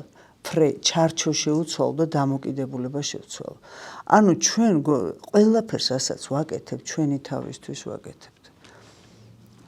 ცუდსაც ჩემ თავს უკეთებ, თქვენ რო გიკეთებ და თქვენზე რო ვფიქრობ და კარგსაც ჩემ თავს უკეთებ, თქვენზე თუ კარგს ვფიქრობ და კარგს იგეთ. ამიტომ ჩემთვის ჯობია რომ კარგი ვიფიქრო, ხო? და კარგი გაგიკეთოთ. და ამიტომ თორე შეიძლება იმსახურებს, არ იმსახურებს, ეს ახლა კი ბატონო ბელეტრისტიკაა ხა მე რას ვიმსახურებ, მე რა ვიცი რა რას ვიმსახურებ ხა ასეც, ხო? არ ვიცი, მაგრამ ყველას გვაქვს დაზიანებული ნაწილი აბსოლუტურად და იმ დაზიანებული ნაწილზე კი არ დაგეტაკები და თიც გტაკებ, არამედ რაღაცა რაც საღია, იმასთან მექნება ურთიერთობა და მექნება ისეთი ურთიერთობა, რომ იმ საღმა გადაფაროს ის დაზიანება მერე. პირიქით თორე დაზიანებული ფარავს საღს მერე და მთლიანად ზიანდება ადამიანი. ანუ აი ეს მიდგომაში არის განსხვავება. ხა რაც შეეხება შფოთვაზე რო თქვით და თანო პოზიტიური აზროვნებაა, ხო? შფოთვას გააჩნია ხა თუ გენერალიზებული შფოთვითი აშლილობა აქ ადამიანს, ანუ მან არ იცის რა შფოთავს და გასაგებია ხა ვიღაცა მომდევს შფოთავს სხვა არის. გასაგებია ხა გამოცდაზე გავდივარ და რაღაცა მიკანკალებს ხელები, ესეც სიტუაციური შფოთვაა, მაგრამ თუ გენერალიზებული მაშინ გავარკვიო რაშია საქმე. ეს ჩემი და თქვენ ესეთი რამე თქვით, რომ ეს არა აქვს, მე იმას იპოვისო, ის არა აქვს, მე იცით რატო შვება ამას? იმიტომ რომ არ იცი შფოთვის გარეშე როგორ იცხოვროს. შფოთვა არის მისი მორგება ამ სამყაროში. იმიტომ შფოთვის გარეშე რაც არის, იმის ეშინია როგორ ჩანს. იმას თვალს ვერ უსვამს. ახლა რა არის ეგ უნდა გაარკვიოს, რა ვიცი, თვითონ მარტო მან ვიღაცასთან ერთად და იმ შფოთვის გარეშე რო იცხოვროს, რას ანაცვლებს ამ შფოთვას? ეს არის მისი საყრდენი, მაშველი რგოლი. დაავადებაც ეგრეა. შესაბამისად, იმიტომ პოულობს, რომ სხვა რეპერტუარში არ აქვს, სხვა რამე არ იცის და ყოველთვის იპოვის. ამიტომ უნდა გააცნობიეროს, რა ვიცი, სადღაც მივიდეს და ელაპარაკოს, წერა ძალიან კარგია, ხა თუ არსად არ მევა. რას აძლევს ეს შფოთვა, რის ადგილას არის მოსული. მაგას ბენეფიტები აქვს თავისი. ამას ქვია მეორადი სარგებელი, secondary gains ეძახიან, რომელიც არის ადამიანისთვის ძალიან ბევრი სარგებლის მომტანი ჭალებში. მაგალითად, ავად ვარ და სკოლაში არ მივდივარ. და მაგარი კომფორტის ზონა, მუცელი მტკივა სკოლაში არ წავალ და მე კამფეტები რაღაცები ვიღაცებს მომიტანე. ანუ ისეთი ხალხიც მკითხულობს, ვინც გამარჯვებას არ მეუბნეო და ნახე, ის რასაც ვერ ვახერხებ ჯანმრთელი ადამიანი, ვახერხებ ავადმყოფობაში. ავადმყოფობას აქვს ესე იგი საზრის ჭალებში. აქვს სარგებელი, აქვს. ძალიან დიდი სარგებელი აქვს. ეს არის იგივე შფოთიც ეს არის, ხო შფოთვა რა არის? ეხლა შენთვის შფოთავ, რაც შეიძლება ვერ შეგატყოს შფოთავ. შეიძლება შეგატყოს, მაგრამ ისეთ სიბრალულს ან თან ავადმყოფობაც ახლა შენთვის ხარ ავად, სხვისთვის ხო არ ხარ ავად? არა, მე მარტო შეტყობაზე არ არის. განა უნდა იმ ადამიანს რომ ავად იყოს ან შფოთავდეს. და კი არ დაგეგმა ხა მე ავად კი შეიძლება ბავშვობაში რაღაც სიცხის აზომს იმაშვება ბავშვი რომ როგორმე დედა მოატყოს, მაგრამ მე ეს სტრატეგია რომ ავად იყოს, იმიტომ რომ რაღაცები გააправოს და გაამართლოს რომ არ გააკეთოს, ეს მე სტრატეგიად რჩება. შფოთვაც ეგ არის რა, შფოთვა არის, ნახე, ჩემი მორგება სამყაროზე და მე ამით ვარ მორგებული. და ამის გარეშე მე არ ვიცი როგორ უნდა მოვიქცე. და ეს უნდა გაარკვიოს რა შეა საქმე, რა ხდება მის ცხოვრებაში და მე მისე შედეგობრივი იგივე ანალიზით, მე სხეულზე მუშაობით, მე ვთქვათ იგივე დამიწების ქვეყნის სავარჯიშოები არის, რომელთაც შეიძლება ადამიანმა ეს მოახდინოს გრაუნდინგი ეგრეთ წოდებული და გაცნობიერებით გაუმკლავდეს ამას. რა თქმა უნდა, არც ერთ ადამიანს, ვისაც ახლა ძეგლის რო ეშინია, ან მისი ობობასი რო ეშინია, ან კალის რა, ხა ხო არ უნდა ხა ის წუხს ამით, ბედნიერი ხო არ არის. მაგრამ ფაქტია, რომ რაღაცას აძლევს ეს სარგებელს და იმიტომ ეშინია. აი ზოგჯერ შეიძლება ადამიანი როგონია რომ გამოკეთდა და ისე ორმოში ჩავარდება და მე რომ სხვა რამე არ იცის. გინდა ადიქტები, გინდა ისტერიული ავადმყოფები პაციენტები. ცუდად უნდა იყოს, ეს არის მისი მორგება და ცუდად რო არის, იქ აქვს რაღაცა ბენეფიტი და კარგად რო არის, ეშინია ამ კარგად ყოფნა. რაღაც სიახლეა, ხო. აი სოციალიზაცია რამდენად ეხმარება ადამიანს, რომ აი გავიდეს, გამოვიდეს რაღაცა, ბავშვს ხო, ბავშვს ან თუნდაც დასწრებს რა. რა თქმა უნდა, ურთიერთობები არის ჩვენი სამკურნალო, ყველაზე დიდი მკურნალი არის ურთიერთობა. სწორი. ვარჯიში, საერთოდ ფიზიკური ჯანმრთელობა არის სამკომპონენტიანი, მოძრაობა, ჭამა და ძილი. ეს სამი რამე თუ არ გაქვს მოწესრიგებული, სამიდან სამივე, მაშინ ეს არის ფუნდამენტი, ხა მე ზედნაშენი უკვე სხვა რამეა. მე არის ფსიქოლოგიური, მე სოციალური, მე სული. მოძრაობა. მოძრაობა ჭამა. ამ სამ რაღაცაზე დგას და თუ ჭამა ხო ხუმრობა არ არის, ეს კვებითი აშლილობების იმხელა რეგისტრი არსებობს, რომ რა ვიცი, როგორ ვიკვებებით, რას ვიჭამთ. ასევე ძილის უამრავი დარღვევა არსებობს, პარასომნიები. ასევე მოძრაობა, აი ფიტნესი და ისიც კი ზოგჯერ უსაფრთხო არ არის, ვიღაცას როგონია რომ ვარჯიში კარგია, შეიძლება იმისთვის ეს ვარჯიში არ შეიძლება და ეს ცოდნა ვის აქვს, ერთი მითხარით და მეც დაგიჯერებთ, არ ვიცი. ამას ფიზიოლოგიის ცოდნა ჭირდება, ამას ანატომიის მოძრაობა ყველაზე უსაფრთხო არის სიარული, სირბილი, თითქმის ყველა შემთხვევაში თუ არა, ძუნძული მაინც და ცურვა. ყოველ შემთხვევაში არავნებს მაინც ეს სამივე და ცურვაც ახლა არის რაღაცები, რასაც არ შველის ცურვა, უბრალოდ აკონსერვებს ხერხემალს მაგალითად რაღაც თუ არის რაღაც. რაღაც მოკლედ ამას ცოდნა უნდა, მაგრამ მოძრაობა სიარული ხო შეიძლება. ფიზიკური დატვირთვა. ამ გამოვიდა. ზომიერი რა, ხა მე არა ვარ ინსტრუქტორი ფიტნეს და მე არ დიეტოლოგი არა ვარ დიდად, ხა მე შემიძლია კვება დავწერო, იმიტომ რომ ცოტა ფიზიოლოგი ვარ პირველი ის, მაგრამ ეჯობია რომ იმ სპეციალისტებთან გაარკვიოთ მაინც, ნუტრიციოლოგთან მაგალითად, ძილის ექიმები ცალკე არიან. აი ზოგი ვერ იღვიძებს თვალს ვერ ახელს, დამბლა რო არის ძილის ათასნაირი. ძილიც გასასმე სიზმარი რაღაცას ნიშნავს და რა ვიცი, რაც შეეხება მოძრაობას, ფეხით სიარული არის უსაფრთხო. სხვა ახლა რა ვიცი. ვარჯიში შეიძლება ზოგისთვის არ შეიძლება. ზოგის ხერხემლისთვის აი ეს სიმძიმის რაღაცა და რო გააკეთო შეიძლება დაიმახინჯოს თავი. ამიტომ არავნო არის მთავარი. ერთ კითხვას დაგისვამთ.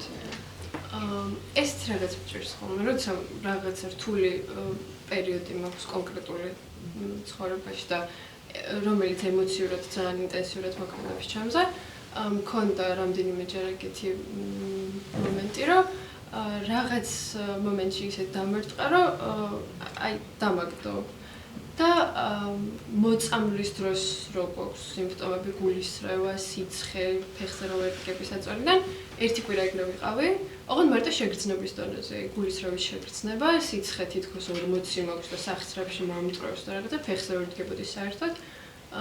ხო და ეგ როგორ შეიძლება რომ ავხსნა და რა შემიძლია რომ გავაკეთო მაგ დროს.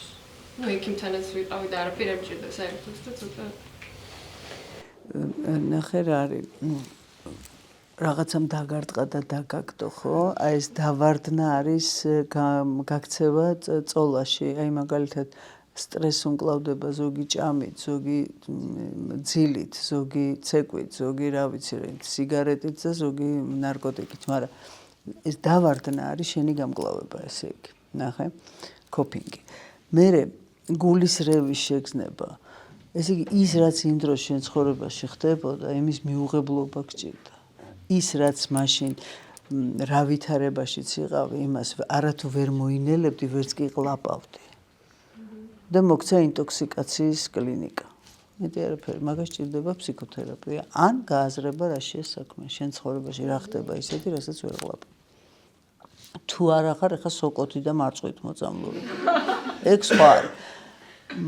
მაშინ თუ ახლა სტრესის ფონზე არის და თუ ახლა ის თუმცა შეიძლება გადასხმებმა მანდაც გიშველოს ახს ვიტამ ძალა მოგცეს, მაგრამ მიზეზი სხვა არის, გაიგე. მიზეზი მანდ არის ის, რომ რაღაცა შენ ცხოვრებაში ხდება ისეთი, ან სტრესთან გამკლავების ეგეთი გზა გაქვს არჩეული. შეიძლება გენეტიკური ვიღაცას გავხარ, ვიღაცა კიდე ეგრე ემართება.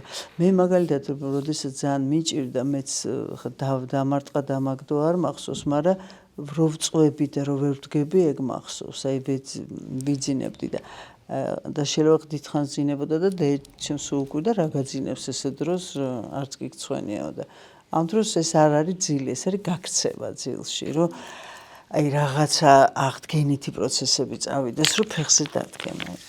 არის რაღაც ისეთი დიდი სტრესი, აი გარდაცვალება, რაღაცა დანაკარგი, როდესაც აი ხო რაღაცა რომ აი დავარდება ადამიანი მართლა, მაგრამ ყველას თავისი ის აქვს აი პირველი ხო უარყოფა არ არსებობს, არა გამორიცხულია და მე გადიხარ ამ ბრაში და ამ სევდაში და მაგრამ სხეულს აქვს თავისი რაღაც ისა თავისი ინსტრუმენტები ამისთვის. კუჭის აშლაც ეგ არის. ნახე, გინდა რომ გამოვიდეს შენგან ყველაფერი გაუშვა. რა არის კუჭის აშლა? როგორც მოწამვლის დროს ისეთი ადამიანებიც არიან ტოქსიკური და ინტოქსიკაცია ჩვეულებრივი მოწამვლა გემართება ზოგ ადამიანთან ურთიერთობის დროს და შენი სხეული რეაგირებს როგორც მოწამვლა. საყლაპავის აქ გეჭედა, ესე იგი, ესეც ის ყველაფერი ფსიქოსომატური მდგენელი აქვს თავისი.